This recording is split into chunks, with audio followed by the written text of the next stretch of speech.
نحمده ونستعينه ونستغفره ونعوذ بالله من شرور أنفسنا ومن سيئات أعمالنا. من يهده الله فلا مضل له ومن يضلل فلا هادي له وأشهد أن لا إله إلا الله وأشهد أن محمدا عبده ورسوله أما بعد. সমস্ত প্রশংসা বিশ্বজগতের প্রতিপালক আল্লাহ সুবহানাহু ওয়া তাআলার উপর এবং শত কোটি দুরূদ পেশ করছি বিশ্ব মানবতার আলোর দিশারি আমাদের জন্য উত্তম আদর্শ হযরত মুহাম্মদ সাল্লাল্লাহু আলাইহি ওয়াসাল্লামের উপর। আম্মা বাদ। প্রিয় মুসলিম ভাই ও বোনেরা, আসসালামু আলাইকুম ওয়া রাহমাতুল্লাহ। আজকে আমরা একটি বিশেষ লাইভ করছি। আজকে বিষয়টি মূলত একটি বইয়ের উদ্বোধন অনুষ্ঠান। তো আমাদের এই অনুষ্ঠানে আমাদের বিশেষ অতিথি থাকবেন শফিউর রহমান ফারাবী ভাই, যিনি আমাদের প্রিয় মাজলুম ভাই, দীর্ঘদিন ফ্যাসিবাদের কারাগারে বন্দী ছিলেন, এবং আমাদের যিনি বইয়ের মূল লেখক রাকিব হোসেন শাকিল ভাই, তিনিও আমাদের মাঝে ইতিমধ্যে এসে পৌঁছেছেন আমাদের স্টেজে। তো যে বইটি নিয়ে কথা বলবো সেই বইটির শিরোনাম হচ্ছে, বইটির নাম হচ্ছে রাসূল সাল্লাল্লাহু আলাইহি সাল্লামের একাধিক বিবাহ, বইয়ের উদ্বোধন অনুষ্ঠান। তো এই বইটি নিয়ে আমাদের সম্মানিত অতিথিবৃন্দ কিছু কথা বলবেন, অন্যান্য প্রাসঙ্গিক বিষয়ে কথা বলতে পারবেন ইনশাআল্লাহ। তো আমি রাকিব ভাই এবং আমাদের সম্মানিত প্রধান অতিথি আমাদের প্রিয় ফারাবী ভাইকে আমরা স্টেজে নিলাম। তো রাকিব ভাই, আমি আপনাকে অনুরোধ করছি আপনি আপনার বইয়ের সংক্ষিপ্ত পরিচিতি এবং আমাদের সম্মানিত অতিথিবৃন্দকে সংক্ষিপ্তভাবে আমাদের সামনে একটু পরিচয় করিয়ে দিবেন, প্লাস আপনার শিক্ষাগত যোগ্যতা কোথায় আছেন সেটাও একটু বলবেন, যাতে দর্শকরা বুঝতে পারে। জি, ধন্যবাদ। আসসালামু আলাইকুম ওয়া রাহমাতুল্লাহি ওয়া বারাকাতুহু। আলহামদুলিল্লাহি ওয়াহদা ওয়াসসালাতু ওয়াসসালামু আলা মান লা নাবিয়্যা বা'দা, আম্মা বা'দ। আউযু বিল্লাহি মিনাশ শাইতানির রাজীম। বিসমিল্লাহির রহমানির রহিম। সম্মানিত দর্শক ও শ্রোতা মণ্ডলী, আপনারা সকলেই অবগত আছেন, বেশ 2-3 দিন ধরে আমরা একটা বিশেষ লাইভ করার জন্য আপনাদেরকে জানিয়েছি যে আমার একটি বই রাসূল সাল্লাল্লাহু আলাইহি ওয়াসাল্লামের একাধিক বিবাহ, নাস্তিকদের অভিযোগ খণ্ডনে এই বইটি লেখা। তো এই বইটির উদ্বোধনী অনুষ্ঠান হবে আজ ইনশাআল্লাহ। তো এই অনুষ্ঠান শুরু হয়েছে, এখন থেকে শুরু হয়েছে। আজকের অনুষ্ঠানে অনেকে বড় বড় ব্যক্তিত্ব আমাদের সাথে যুক্ত হবেন। ইতিমধ্যে আপনারা দেখতে পাচ্ছেন আমাদের সাথে যুক্ত আছেন আমাদের সকলের প্রিয় প্রাণপ্রিয় মাজলুম জনাব শফিউর রহমান ফারাবী ভাই। আলহামদুলিল্লাহ, উনি আমাদের মাঝে চলে এসেছেন। একে একে আরো অনেকে যুক্ত হবেন ইনশাআল্লাহ। আপনারা সকলেই দেখতে থাকুন এবং বেশি বেশি করে লাইভটাকে শেয়ার করে দিন। সবাই লাইভটিকে বেশি বেশি শেয়ার করে দিন, অন্যের কাছে পৌঁছে দিন। আজকের এই গুরুত্বপূর্ণ লাইভটি যেন সকলেই দেখতে পারে। আল্লাহ তাআলা আমাদের সবাইকে সেই তৌফিক দান করুক, আল্লাহুম্মা আমিন। তো প্রথমেই এই বইটা সম্পর্কে দুইটা কথা বলবো আমি ইনশাআল্লাহ। এই বইটি লেখা শুরু করি যখন আমার ইয়ার ফাইনাল পরীক্ষা চলে ফার্স্ট ইয়ারে। আমি আলহামদুলিল্লাহ বাংলাদেশের সুনামধন্য একটি প্রতিষ্ঠান দারুন নাজাত সিদ্দিকিয়া কামিল মাদ্রাসা, যেটা আমাদের ডেমরায় অবস্থিত, সেইখানে আলিমে অধ্যয়নরত ছাত্র আলহামদুলিল্লাহ এখন অধ্যয়নরত আছি। তো এখন আমাদের এবং আমি এখন দ্বিতীয় বর্ষে পড়তেছি। তো আমি যখন এই বইটি লেখা শুরু করি তখন আমার আলিম প্রথম বর্ষের ইয়ার ফাইনাল, অর্থাৎ ইন্টার ফার্স্ট ইয়ারের ইয়ার ফাইনাল পরীক্ষা চলছে। তো এমন অবস্থায় হঠাৎ করে একদিন আব্দুল্লাহ মুসাফির ভাইয়ের সাথে কথা বলতেছিলাম, আজকে আমাদের একজন বিশেষ অতিথি। তো হঠাৎ করে বললাম যে ভাই, রাসূল সাল্লাল্লাহু আলাইহি সাল্লামের একাধিক বিয়ে বা নবীজি সাল্লাল্লাহু আলাইহি ওয়াসাল্লামের বিয়ে নিয়ে নাস্তিকরা বিভিন্ন অভিযোগ করে থাকে এবং এই অভিযোগগুলোর খণ্ডন আলহামদুলিল্লাহ আমাদের ইন্টারনেটে অনেক আছে, অনেক ভাইরাই দিয়েছে। Response to anti Islam .com এই ওয়েবসাইট থেকে দেওয়া হয়েছে, আরো অনেক ওয়েবসাইট থেকে লেখা হয়েছে, কিন্তু এই বিষয়ে কোনো বই লেখা নেই হার্ড কভার, যাতে মানুষের হাতে হাতে পৌঁছে যায়, ঘরে ঘরে পৌঁছে যায়, এমন কোনো বই এখনো পর্যন্ত লেখা হয়নি। তো এই বইটা যদি আমি লিখি কেমন হয়, তখন আমাকে সর্বপ্রথম উৎসাহিত করেন আমাদের ডক্টর আব্দুল্লাহ মুসাফির ভাই, যে রাকিব ভাই আপনি যদি লিখতে পারেন তাহলে ভালো হয়। তো তখনই আমি বইটা লেখা শুরু করি এবং তখন আমার রানিং পরীক্ষা চলছে, পরীক্ষার মাঝখানেই আমি বইটি লেখা শুরু করি। তো আলহামদুলিল্লাহ বইটা লিখতে সর্বোচ্চ 15 দিন সময় আমার লেগেছে। 15 দিন বিভিন্ন সিরাত গ্রন্থ থেকে বইটাকে নিয়ে আসছি, বিভিন্ন সিরাত গ্রন্থ থেকে এই বইটাতে আমি সাজিয়েছি। প্রথমে কি করেছি, 11টা বিয়ে, রাসূল সাল্লাল্লাহু আলাইহি ওয়াসাল্লামের 11টা স্বীকৃত বিয়ে, যে বিয়েগুলো দীর্ঘদিন ছিল এবং ক্ষণস্থায়ী, স্থায়িত্ব ছিল বেশি, ওই 11টা বিয়ে নিয়ে আমি আলোচনা করেছি। প্রথমেই সংক্ষিপ্ত পরিচয় দিয়ে শুরু করেছি, সংক্ষিপ্ত তথ্য। এর মধ্যে বিয়ের সময় আম্মা জানেদের বয়স কত ছিল, বিয়ের সময় রাসূলের বয়স কত ছিল, বিয়ের সময় আম্মা জানদের পূর্ববর্তী বিবাহের কি পরিমাণ কি ছিল, কি অবস্থা ছিল, তারা কি বিবাহিত ছিলেন নাকি অবিবাহিত ছিলেন, ওইটা উল্লেখ করেছি। এরপর ওই সংক্ষিপ্ত তথ্যকে বিভিন্ন সিরাত গ্রন্থের মাধ্যমে, সিরাত ইবনে হিশাম, এরপর হচ্ছে গিয়ে যত সিরাত আছে, ইবনে কাসিরের আল বিদায়া ওয়ান নিহায়া, এরপরে আসহাবে রাসূলের জীবন কথা, যত কিতাব আছে বাংলা আরবি সব মিলিয়ে আমি পুরো একটা থিম দাঁড় করিয়েছি, যাতে করে পাঠক বইটা পড়ে প্রথমত পড়েই বুঝতে পারে যে বিয়েটার মূল কেন্দ্রবিন্দু কি ছিল, বিয়েটা কেন হলো, কিভাবে হলো, বিয়ের পুরো ঘটনা হিস্টোরিক্যাল ভাবে আমি উপস্থাপন করেছি। এবং পরবর্তীতে আরেকটা অধ্যায় আমি শিরোনাম কায়েম করেছি, যে এই বিয়ে নিয়ে নাস্তিকদের অভিযোগ, এই শিরোনামে।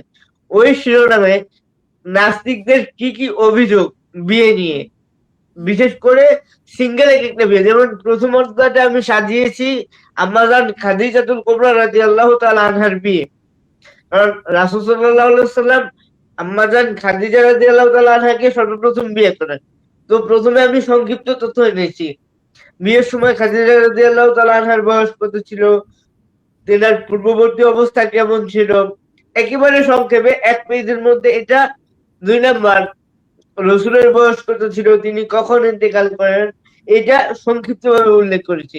এরপরে বিস্তারিত আলোচনায় আমি সম্পূর্ণ দলিল দিয়ে, সম্পূর্ণ ডকুমেন্টারি ভাবে বিভিন্ন সিরাতের গ্রন্থ থেকে আলোচনা করেছি যে রাসূল সাল্লাল্লাহু আলাইহি ওয়াসাল্লাম 25 বছর বয়সে, 40 বছর বয়সী খাদিজাতুল কুবরা রাদিয়াল্লাহু তাআলা আনহাকে বিয়ে করেন এবং এই বিয়েটা হয় খাদিজা রাদিয়াল্লাহু তাআলা আনহা প্রথম প্রস্তাব দেওয়া, এরপর রাসূল সাল্লাল্লাহু আলাইহি ওয়াসাল্লাম প্রথমে চাচার সাথে পরামর্শ করতে চাওয়া, ইত্যাদি ইত্যাদি যত ধরনের ঘটনা, সব ঘটনাগুলোকে আমি বিস্তারিত দলিলের সাথে, দলিল সহকারে উপস্থাপন করেছি। এর পরবর্তীতে শিরোনাম নিয়ে এসেছি যে রাসূল সাল্লাল্লাহু আলাইহি এই বিয়ে নিয়ে নাস্তিকদের অভিযোগ খণ্ডন। এই শিরোনামে খাদিজা রাদিয়াল্লাহু তাআলা আনহার বিয়ে নিয়ে যত অভিযোগ আছে, সকল অভিযোগকে আমি খণ্ডন করার চেষ্টা করেছি। যত অভিযোগ আছে সকল অভিযোগ, এমনকি একটা সিঙ্গেল অভিযোগও বাদ নেই, সবগুলো অভিযোগকে খণ্ডন করেছি। যেমন একটা এক্সাম্পল, অনেক নাস্তিকরা একটা হাদিস দেখিয়ে বলতে চান যে রাসূল সাল্লাল্লাহু আলাইহি ওয়াসাল্লামের স্ত্রী হযরত খাদিজা রাদিয়াল্লাহু তাআলা আনহা, উনি ওনার বাবাকে মদ খাইয়ে মাতাল বানিয়ে রাসূলের সাথে বিয়ে দেওয়ার জন্য তাকে রাজি করিয়েছিলেন। তো তারা একটা হাদিসও নিয়ে আসেন। তো ওই হাদিসের অবস্থা কি, ওই হাদিস সহিহ না জয়ীফ, সত্য না মিথ্যা, টোটালটা আমি ইনশাআল্লাহ উপস্থাপন করেছি। এবং তাহকিক সহ যারা আলেম আছেন তারাও যেন হাদিসটাকে তাহকিক করে নিতে পারেন এবং যারা আলেম না তারাও যেন বুঝতে পারেন। উভয় দল অর্থাৎ আলেম এবং আওয়াম উভয় দলের সমন্বয় করে যেন বইটা বুঝতে পারে সবাই, ওরকম ভাবে চেষ্টা করেছি আমি ইনশাল্লাহ। ঠিক এইভাবে 11টা অধ্যায়ে আমি বইটিকে সুন্দরভাবে সাজিয়েছি, গুছিয়েছি। তো এটাই হচ্ছে বই সম্পর্কে সংক্ষিপ্ত কিছু কথা। তো জি ইনশাল্লাহ।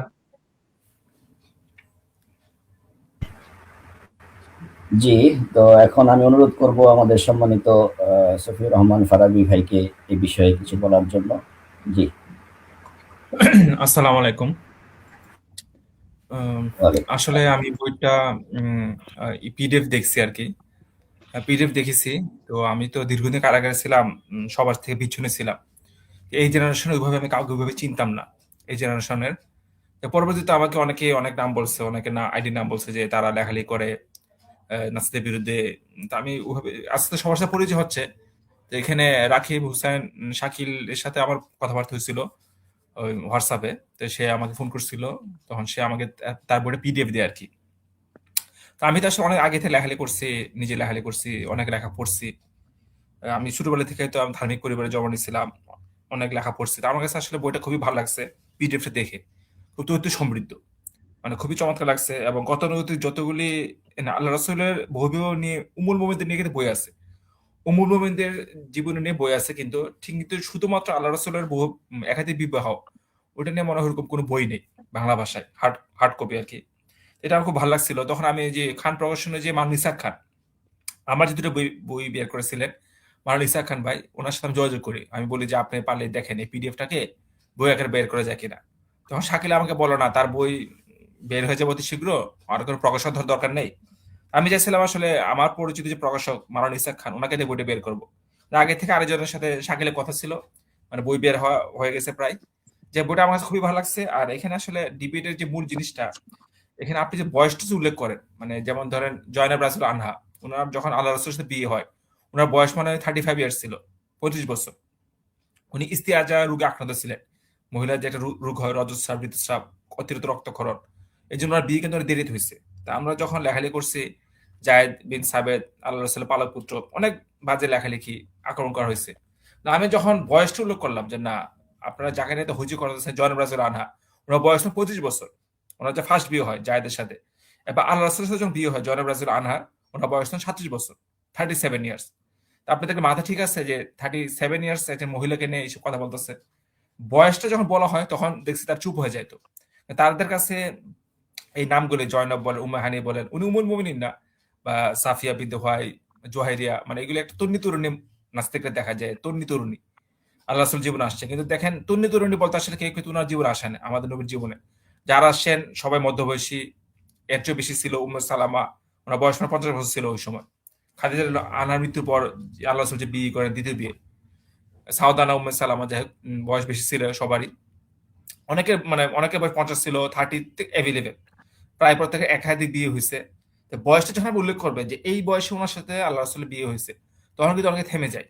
কারণ তন্নি তরুণী বলতে যেটা বোঝায় যে 18-20 বছর বয়সের তরুণী, আগে কখনো বিয়ে হয় নাই, মক্কা সবাই যার জন্য পাগল ছিল আরবরা, এমন কোন নারী কিন্তু আমাদের নবীর জীবনে আসে নাই। আল্লাহ রাসূলের জীবনে যতগুলো নারী আসছে প্রত্যেকেই বিধবা, তালাক প্রাপ্তা, একমাত্র আয়েশা রাদিয়াল্লাহু আনহা ছাড়া। মানে ওইভাবে, মানে আমরা যে প্রলোভিত থাকে পুরুষরা যে নারীর জন্য যে খুবই সুন্দর দেখতে, কুমারী, এরকম কিন্তু নারী ওনার জীবনে ঘরে আসে নাই। আর বহুবিবাহ অনেক লেখা, আল্লাহ রাসূল একাধিক বিবাহ নিয়ে অনেক লেখালেখি হয়েছে, অনেক ডিবেট হয়েছে, কিন্তু বয়সটা সবসময় উল্লেখ করবে। যেমন উম্মে হানি রাদিয়াল্লাহু আনহা, ওনার নিয়ে কিন্তু মেরাজ রজনীতে অনেক বাজে কথাবার্তা হয়, মেরাজ রজনীতে। তো আল্লাহ রাসূল যে মেরাজ রজনী করে, ওনার বয়স কিন্তু তখন আল্লাহ রাসূলের ছিল 50 বছর, যে মেরাজ রজনী হয়। আর উম্মে হানি রাদিয়াল্লাহু বয়স তাহলে 50 বা 51 বছর এরকম হবে আর কি। উনি আল্লাহ রাসূল সমবয়সী ছিলেন অথবা 1 বছর বড় ছিলেন। তা আমি যখন বললাম যে আপনার 50 বছর বয়সী মহিলাকে নিয়ে এসব কথা বলতেছেন নাস্তিকদের, এটা কিন্তু 2013-14 সালের কথা, এখনকার কথা না। এথিস বাংলাদেশ গ্রুপ ছিল, একটা এথিস বাংলাদেশ গ্রুপ, ওখানে সেকুলার ফ্রাইডে ছিল, কি কি সুরে না কি কি নাস্তিক মহিলা ছিল। আমি যখন বলি যে আপনার 50 বছর বয়সী মহিলাকে নিয়ে কথাবার্তা বলতেছেন, আপনার থেকে মাথা ঠিক আছে? তখন তার চমকে উঠলো, বলতেছে ওনার বয়স 50 বছর। আমি বলছি, হ্যাঁ, মেরাজ যখন হয় উম্মে হানি রাদিয়াল্লাহু আনহার বয়স 50 বছর কমপক্ষে, অথবা 51 বছর।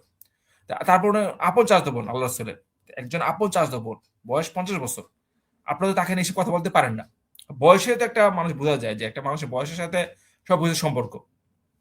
তখন দেখছি থামকে গেছে, লজ্জা পাইছে, না না না, আসলে এটা ঠিক হইতেছে না, একজন মধ্য 50 বছর বয়সী মহিলাকে নিয়ে এসব আজে বাজে কথাবার্তা বলা। অনেক কিছু মানে আপনি যে বয়স উল্লেখ করবেন অনেক কিছু ইয়ে হয়ে যায়, বন্ধ করতে পারবেন। ঠিক আছে, এই জন্য এই জিনিসটা গুরুত্ব দেওয়া উচিত, বয়সের ব্যাপারটা রেফারেন্স দিতেই হবে। আরেকটা কথা হলো যে আমি তো আসলে অনেক লেখালেখি করছি এইসব ব্যাপার নিয়ে, আমি একটা কথা বলি। খাদিজা রাদিয়াল্লাহু আনহার মৃত্যুর পরে আল্লাহ রাসূল যদি আর বিবাহ না করতেন, তাহলে দেখেন ইসলাম ধর্মের বিরুদ্ধে ইসলাম ধর্মের ভিতরে বৈরুকবাদ শুরু হয়েছে, বৈরুকবাদ। মানে যখন আমাদের আমরা বলতাম যে দেখো আল্লাহ রাসূল নবুয়ত পাওয়ার পরে আর কোনো বিয়ে করে নাই, মানে খাদিজা আনার মৃত্যুর পরে, তা আমরা বিয়ে সংসার করবো না। নবুয়ত আর মানে বিবাহ দুটো আলাদা জিনিস। যেহেতু আমাদের নবী নবুয়ত পাওয়ার পর আর বিয়ে করে নাই, তা আমরা বিয়ে করবো না। কিন্তু বাস্তবে কি হচ্ছে, আল্লাহ রাসূল খাদিজা রাদিয়াল্লাহু আনহার মৃত্যুর পরে অনেকগুলো বিয়ে করছেন, যখন উনি কিন্তু নবী, নবুয়ত পাইছেন, এবং উনি খুব জোর দিচ্ছেন যে না তোমরা বৈবাহিক জীবনে থাকো। তো এটা কিন্তু একটা বড় রহমত, কারণ আপনি দেখেন যে ইসলাম ধর্মে কিন্তু বৈরাগ্যবাদ হারাম। এরপরে কিন্তু তাবলিগ জামাতকে অবশ্যই একটা সহি জামাত, তাবলিগ জামাত। এরপরে কিন্তু কিছু বৈরাগ্যবাদ এদের ভিতরে আছে, এই ঘর থেকে মানে দীর্ঘ সময় বাড়ি ঘর থেকে বিচ্ছিন্ন থাকে, যদি এটা জায়েজ, এটা উত্তম, উম্মার জন্য উত্তম। কিন্তু 1 সালও লাগায় কিন্তু অনেকে, আমি দেখছি 1 সাল, এটার মধ্যে কিন্তু একটা বৈরাগ্যবাদ আছে, আমি দেখছি। তারপর আমি তো দীর্ঘদিন জেলে ছিলাম, আপনারা জানেন, জিহাদি মামলা দিয়েছিল আমাকে, অনেক জিহাদি লোক হিসেবে আমি কারাগারও ছিলাম। তো আমি কিন্তু এদের ভিতরে বৈরাগ্যবাদ পাইছি। জিনিসটা হয়েছে তারা হিজরত করে, হিজরত করে ঘর থেকে বাইর হয়ে যায়, পিতামাতা না বলে একটা দূরবর্তী এলাকায় যায়, যাই করে করুক না করুক। এর পরবর্তীতে গোয়েন্দা সংস্থা, মানে সে যে হিজরত করে এটা কিন্তু একটা বৈরাগ্যবাদ, যে আমি মা বাপকে সাইরে চলে গেলাম, কোনো খবর নাই, যারা জন্ম দিচ্ছে। এরপর আমি বাহার বরবাদ মানে থাকলাম, কি সব করে। এরপর যেটা হয় আমি বলি, দুঃখজনক কথা, গোয়েন্দা সংস্থা যখন তাকে ধরে অ্যারেস্ট করে, তখন দেখা 4-5টা মামলা দেয়, যেহেতু সে অরিজিনাল হিজরত করছে। এইসব মামলা জামিন পেতে অনেক সময় লাগে। এরপর জামিন যখন পাওয়ার পরও তাকে হাজিরা দিতে হয়। প্রত্যেকটা মামলা কিন্তু একটা হাজিরা আছে, প্রতি মাসে একবার। আপনি জেলে থেকে হাজিরা দিতে হবে, জামিন পেলেও আপনার হাজিরা দিতে হবে। আমার নামে কিন্তু এখনো ঢাকা মহানগর দায়রা জজ একটা মামলা আছে, ঢাকা মহানগর দায়রা জজ এখনো চলতেছে মামলাটা। যেটা আমি উকিলকে হাজিরা দিই, এখনো আল্লাহর রহমতে আমাকে যাইতে হয় নাই, কিন্তু আমি খরচ দিয়ে দিই উকিলকে, মানে তাকে দিয়ে শেষ করি ব্যাপারটা। হাজিরা কিন্তু চলমান, খাতা কলমে। তো 5টা মামলা যখন দেওয়া হয় একটা লোকের নামে, তখন 5টা হাজিরা দিতে হবে মাসে। এত টাকাও সে জোগাড় করতে পারে না, এভাবে সে সারাদিন জজ করে থাকাও সম্ভাবনা 5 বার। সাপোজ সে সিলেটে থাকে, তারপর কি সম্ভব মাসে 5 বার ঢাকায় আসা যাওয়ার যে খরচ, বুঝতে পারতেছেন। ফলশ্রুতিতে কি হয়, তখন সে জামিনটা পাওয়ার পর আবার একটা হিজত করে, মানে একদম পুরাপুরি বিচ্ছিন্ন। এর মাঝে সে হয় ফেরারি আসামি, বাড়ি ঘর যাইতে পারে না, তার জমি জমা নিয়ে ঝামেলা হয়, মানে পুরাপুরি পৃথিবীতে বিচ্ছিন্ন। ঠিক আছে, মানে কি করে না করে আল্লাহ ভালো জানে। এটাও কিন্তু এক প্রকার বৈরাগ্যবাদ। কিন্তু দেখেন, এখন যদি আমাদের নবীর জীবনে বহু বিবাহ না হইতো, একাধিক বিবাহগুলি, উমর মুমিনরা যদি আল্লাহ রাসূলের জীবনে না আসতো, তাহলে কিন্তু ইসলাম ধর্মের ভিতরে এরকম খ্রিস্টানদের মতো, বৌদ্ধদের মতো এরকম বৈরাগ্যবাদ শুরু হয়ে যেত। কিন্তু আল্লাহ রাসূল একাধিক বিবাহ করছেন, উনি জোর দিচ্ছেন, উনি সাংসারিক জীবনটাকে খুব জোর দিচ্ছেন। এই জন্য বলতে গেলে উম্মাহ ঠিক আছে। আল্লাহ রাসূল যদি খাদিজা আনহার মৃত্যুর পরে আর বিবাহ সংসার না করতো, তাহলে ইসলাম ধর্ম এভাবে ধ্বংস যেত, বৈরাগ্যবাদ এসে পড়তো। এটা হচ্ছে আল্লাহ একটা হেকমত, এটা হচ্ছে আল্লাহ সুবহানাহু ওয়া তাআলার একটা হেকমত, যে উনি ওনাকে দিয়ে এই একাধিক বিবাহগুলো করেছিলেন।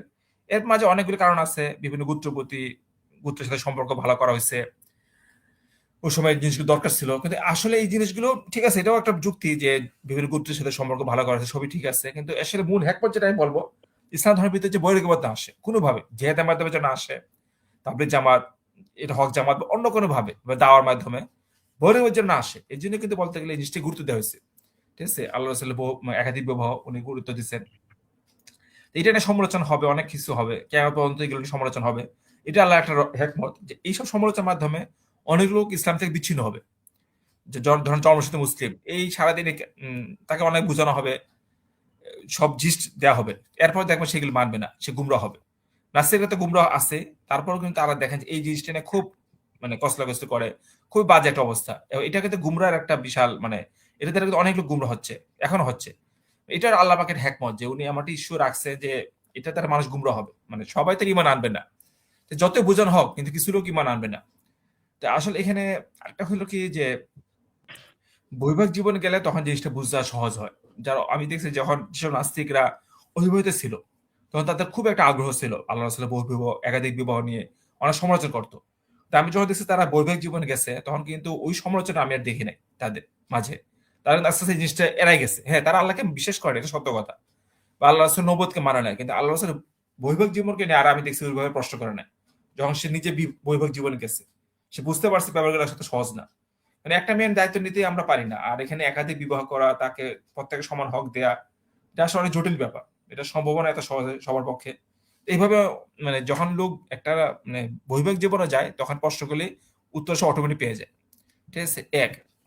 আর একটা কথা হলো যে বইটা খুবই চমৎকার। আমি বইটা আশা করি ভালো বিক্রি হবে। আমি ইনশাল্লাহ বইটা কিনবো। আর রেফারেন্স ভিত্তিক বই তো, আশা করি এটা আমাদের সবার কাজে লাগবে।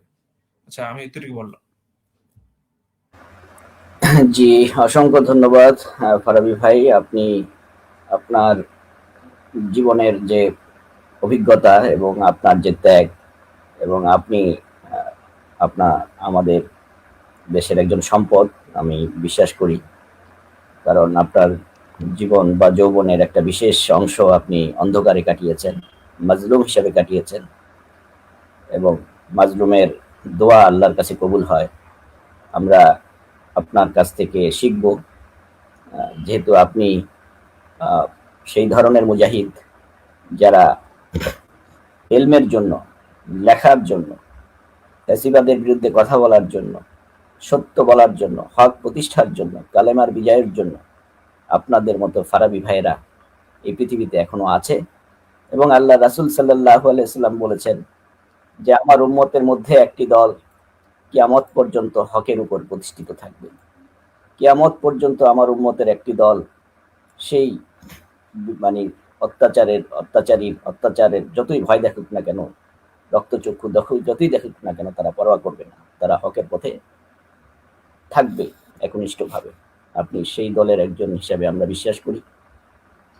তো আমাদের মাঝে আমাদের আরেক ভাই উপস্থিত হয়েছেন, রুহান ভাই। জি, আসসালামু আলাইকুম রুহান ভাই।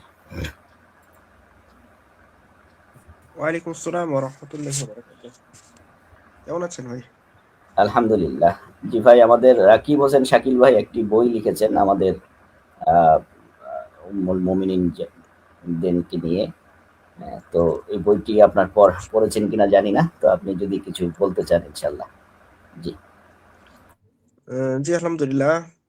রাকিব ভাই যে বইটা লিখেছে আমি বইটা পড়েছি এবং রাকিব ভাই আমাকে পাঠিয়েছিল বেশ কিছুদিন আগেই, এবং সেই বইটা পড়েছি এবং পড়ার পরে অনেক সুন্দর মানে তথ্য উঠে এসেছে বইগুলোতে। মানে অ্যাকচুয়ালি নাস্তিকদের যে অভিযোগগুলো রাসূল সাল্লাল্লাহু আলাইহি ওয়াসাল্লামের স্ত্রীদের নিয়ে করা হয়, সেই অভিযোগগুলো নিয়ে অনেকগুলো আলোচনা আছে এবং লেখাও আছে, কিন্তু সেগুলো ছড়িয়ে ছিটিয়ে আছে। এবং রাকিব ভাই যেটা করেছেন সেই ছড়িয়ে ছিটিয়ে থাকা অভিযোগগুলোকে একত্রে সংকলন করে একটা বইয়ের আকারে নিয়ে এসেছেন। এটা সব থেকে ভালো যে মানুষ এক জায়গা থেকেই মানে সমস্ত অভিযোগের জবাব যেন পেয়ে যায়। এটা সব থেকে ভালো কাজ একটা হয়েছে। দ্বিতীয়ত, অনেক জায়গা থেকে খুঁজতে গিয়ে মানুষের অনেক সময় লেগে যায়। দ্বিতীয়ত, অনেকে বিভ্রান্তর মধ্যে চলে যায় যে রাসূল সাল্লাল্লাহু আলাইহি ওয়াসাল্লামকে নিয়ে, ইসলামের যাকে নিয়ে আমরা সব থেকে আমাদের ভালোবাসা সব থেকে বেশি, রাসূল সাল্লাল্লাহু আলাইহি ওয়াসাল্লাম তার প্রতি যখনই আমরা কোনো খারাপ কথা শুনছি, সেই অভিযোগগুলোর জবাব প্রত্যেকটা মুসলিমই দিতে চাই। এবং প্রত্যেকটা মুসলিম চায় যে যে অভিযোগগুলো করে তার অভিযোগগুলোর মানে পাল্টা রিবাটের জবাব দিতে। কিন্তু দেখা যাচ্ছে যে আমাদের তথ্য বা জ্ঞানের সীমিত কারণে থাকার কারণে আমরা সবগুলো অভিযোগের ঠিকঠাক জবাব দিতে পারি না। এজন্য আমরা অনেক সময় বিভিন্ন জায়গা ঘেটাঘেটি করার চেষ্টা করি উত্তরগুলো পাওয়ার। এবং রাসূল সাল্লাল্লাহু আলাইহি ওয়াসাল্লামকে নিয়ে যখনই কোনো অপপ্রচার ইসলাম বিদ্বেষীরা করে, দেখা যাচ্ছে যে সমস্ত অপপ্রচারের জবাবগুলো আমাদের ভাইরা দিয়ে রেখেছেন, কিন্তু সেগুলো আমাদের খুঁজে পেতে সমস্যা হয়। আর রাকিব ভাই সেটা একত্রে সংকলন করেছেন। এতে আমাদের সকলের উপকার হবে এবং সাথে, সাথে ইসলাম বিরোধীদের যে সমস্ত অভিযোগগুলো করে সেই সমস্ত অভিযোগগুলোর জবাবও ঠিকঠাকভাবে আমরা দিতে পারবো ইনশাআল্লাহ। আর রাসূল সাল্লাল্লাহু আলাইহি ওয়াসাল্লামের বিবাহ নিয়ে আমাদের তো শাকিল ভাই এবং ফারাবি ভাই অনেক সুন্দর করে আলোচনা করলেন, এবং তারা যেটা বললেন এখান থেকে মূল যে বিষয়টা, রাসূল সাল্লাল্লাহু আলাইহি ওয়াসাল্লামের ক্ষেত্রে বিবাহের বয়স, যারা নাস্তিক এবং ইসলাম বিদ্বেষী যারা আছে তারা সকলে এই জিনিসটাকে এড়িয়ে যেতে চায় এবং তারা এই জিনিসটা সবসময় এড়িয়ে গিয়ে রাসূল সাল্লাল্লাহু আলাইহি ওয়াসাল্লামকে একটা মানে খারাপ চরিত্র হিসেবে দাঁড় করাতে চান। তারা কখনোই রাসূল সাল্লাল্লাহু আলাইহি ওয়াসাল্লামের বিবাহের বয়সটা উল্লেখ করতে চান না। কারণ তারা যদি এই সমস্ত জিনিসগুলো উল্লেখ করে তাদের আর্গুমেন্টটা 50% নড়বড়ে হয়ে যায়। মানে তাদের যে আর্গুমেন্টগুলো রাসূল সাল্লাল্লাহু আলাইহি ওয়াসাল্লামকে নিয়ে করা হয়, সেই আর্গুমেন্টটা 50% এমনিতেই নড়বড়ে হয়ে যায়। আর দ্বিতীয়ত, ফারাবি ভাই যেটা বলছিলেন পটভূমিটা সম্পর্কে যখনই বলা হবে তখনই মানে আর্গুমেন্ট 100%ই নড়বড়ে হয়ে যায়। মানে তাদের আর্গুমেন্টের আর কোনো মানে ভ্যালিড থাকে না। এই জন্য এই বয়স এবং পটভূমি, রাসূল সাল্লাল্লাহু আলাইহি ওয়াসাল্লাম বিবাহের যে পটভূমি, সেই জিনিসগুলো আমাদের সকলেরই জানা উচিত। আর আমি আশা করি এই বইটাতে বয়স এবং পটভূমি সম্পর্কে বিস্তারিতভাবে আলোচনা করা আছে। সকলেই যদি বইটা পড়েন তাহলে দেখা যাবে যে সংক্ষিপ্ত পৃষ্ঠার ভেতরেই আমরা জিনিসগুলো খুব দ্রুতই জানতে পারবো। রাসূল সাল্লাল্লাহু আলাইহি ওয়াসাল্লামের বিবাহের পরিস্থিতি, কখন কোন পরিস্থিতি কোন বিবাহ হয়েছিল, এই জিনিসগুলো তারা খাদিজা রাদিয়াল্লাহু তাআলা আনহা থেকে আম্মাজান আয়েশা রাদিয়াল্লাহু তাআলা আনহা পর্যন্ত যতগুলো অভিযোগ করে তারা, প্রায় সমস্ত অভিযোগের জবাবই এই বইটাতে দেওয়া আছে। এবং আমরা চাইবো যে এই বইটা মানুষের মাঝে বেশি পরিমাণে প্রচার করা হোক এবং মানুষ যাতে করে ইসলাম বিদ্বেষীদের এই অভিযোগের চক্রান্তের ফাঁদে পা না দিয়ে তাদের যেন উপযুক্ত বা সঠিক জবাব দিতে পারে, এবং তার জন্য এই বইটা যেন একটা গুরুত্বপূর্ণ হাতিয়ার হয়ে দাঁড়ায়। জি, সকলের কাছে অনুরোধ যে এই বইটা আপনারা অন্তত একবার করে পড়বেন। তাহলে এখন অনলাইন বা সোশ্যাল মিডিয়ার যুগ তো, এখন আপনি যদি অভিযোগ নাও শুনতে চান, আপনার কানে অভিযোগটা চলে আসবে। আপনি হয়তো চাচ্ছেন না আপনি অভিযোগটা শুনতে রাসূল সাল্লাল্লাহু আলাইহি ওয়াসাল্লামকে নিয়ে। দেখা যাচ্ছে অনলাইনের মাধ্যমে কোনো না কোনোভাবেই অভিযোগগুলো আমাদের কাছে এসে পৌঁছে যাবে। কারণ সোশ্যাল মিডিয়ার যুগ, এখন প্রত্যেকেই সোশ্যাল মিডিয়ায় সবসময় থাকেন। স্ক্রল করতে রাসূল সাল্লাল্লাহু আলাইহি ওয়াসাল্লাম সম্পর্কে যে অভিযোগগুলো নাস্তিক বা ইসলাম বিদ্বেষীরা করে, সেই অভিযোগগুলো আপনার কানে চলে আসবে। এবং তার আগেই যদি আপনি এই অভিযোগগুলোর জবাব জেনে যান, তাহলে ওই অভিযোগগুলো আপনাকে বিভ্রান্ত করতে পারবে না এবং আপনি সেই বিভ্রান্তের ফাঁদে আর পড়বেন না। এজন্য আমাদের সকলের উচিত রাসূল সাল্লাল্লাহু আলাইহি ওয়াসাল্লামের সম্পর্কে নিয়ে এই বইটা সকলেই পড়া উচিত এবং পড়ে জবাব রেডি করে রাখা। জি, আলহামদুলিল্লাহ। অসংখ্য ধন্যবাদ রোহান খান ভাইকে। তো এখন আমাদের মাঝে উপস্থিত আছেন আমাদের ডক্টর আব্দুল্লাহ মুসাফির ভাই, যার কথা আমি কিছুক্ষণ আগে বললাম এবং লাইভের শুরুতেই বললাম যে ওনার অনুপ্রেরণায়, ওনার উদ্ভটতার কারণে আমি এই বইটা লিখতে বেশি অনুপ্রেরিত হয়েছি, যার মাধ্যমে তিনি হচ্ছেন আমাদের আব্দুল্লাহ মুসাফির ভাই। এবং আমার বইয়ের প্রত্যেকটা পেজ, এক একটা পেজ লেখার পর আমি আব্দুল্লাহ মুসাফির ভাইকে পাঠাতাম। উনি যদি বলতেন যে ভাই ঠিক আছে, তাহলেই আমি পরের পেজের কাজ করতাম। তো এখন আমরা চলে যাব সেই আমার শ্রদ্ধেয় বড় ভাই, এই বইয়ের পিছনে যার সবচেয়ে বেশি মোটামুটি অবদান, সেই ডক্টর আব্দুল্লাহ মুসাফির ভাইয়ের কাছে। জি, আসসালামু আলাইকুম ওয়া রাহমাতুল্লাহ। ভাই, আপনি আপনার বক্তব্য ইনশাআল্লাহ উপস্থাপন করুন। আসসালামু আলাইকুম রহমতুল্লাহ বরকাত। সমস্ত প্রশংসা আল্লাহ তাআলার জন্য, যিনি আমাদেরকে আজকে এরকম একটা লাইভে উপস্থিত হবার তৌফিক দিয়েছেন। আমাদের প্রিয় শাকিল ভাইকে এরকম একটা বই লেখার তৌফিক দিয়েছেন, আলহামদুলিল্লাহ। দরুদ পাঠ করছি প্রিয় নবীজি সাল্লাল্লাহু আলাইহি সাল্লামের প্রতি, সাল্লাল্লাহু আলাইহি ওয়াসাল্লাম। আসলে এই যে বইটা, যে রাসূল সাল্লাল্লাহু আলাইহি সাল্লামের একাধিক বিবাহ, এটা হলো বর্তমানে নাস্তিক বা ইসলাম বিরোধী যারা আছে, ইসলামকে আক্রমণ করার প্রথম হাতিয়ার হিসেবে তারা এটাকে ব্যবহার করে। যে রাসূল সাল্লাল্লাহু আলাইহি ওয়াসাল্লামের যে বৈবাহিক জীবন, এটাকে ব্যবহার করে। আমাদের এখানে শ্রদ্ধেয় ফারাবি ভাই আছেন, আমি ওনার কিছু কিছু কথা শুনেছি বিভিন্ন লাইভে। আমি যতদূর জানি ওনার লেখাও শুরু হয়েছিল, ওনার প্রতিবাদও কিন্তু শুরু হয়েছিল প্রথম এই রাসূলুল্লাহ সাল্লাল্লাহু আলাইহি ওয়াসাল্লামের বৈবাহিক জীবনের যে প্রশ্ন, এইগুলোর খণ্ডন দিয়ে এটা শুরু হয়েছিল।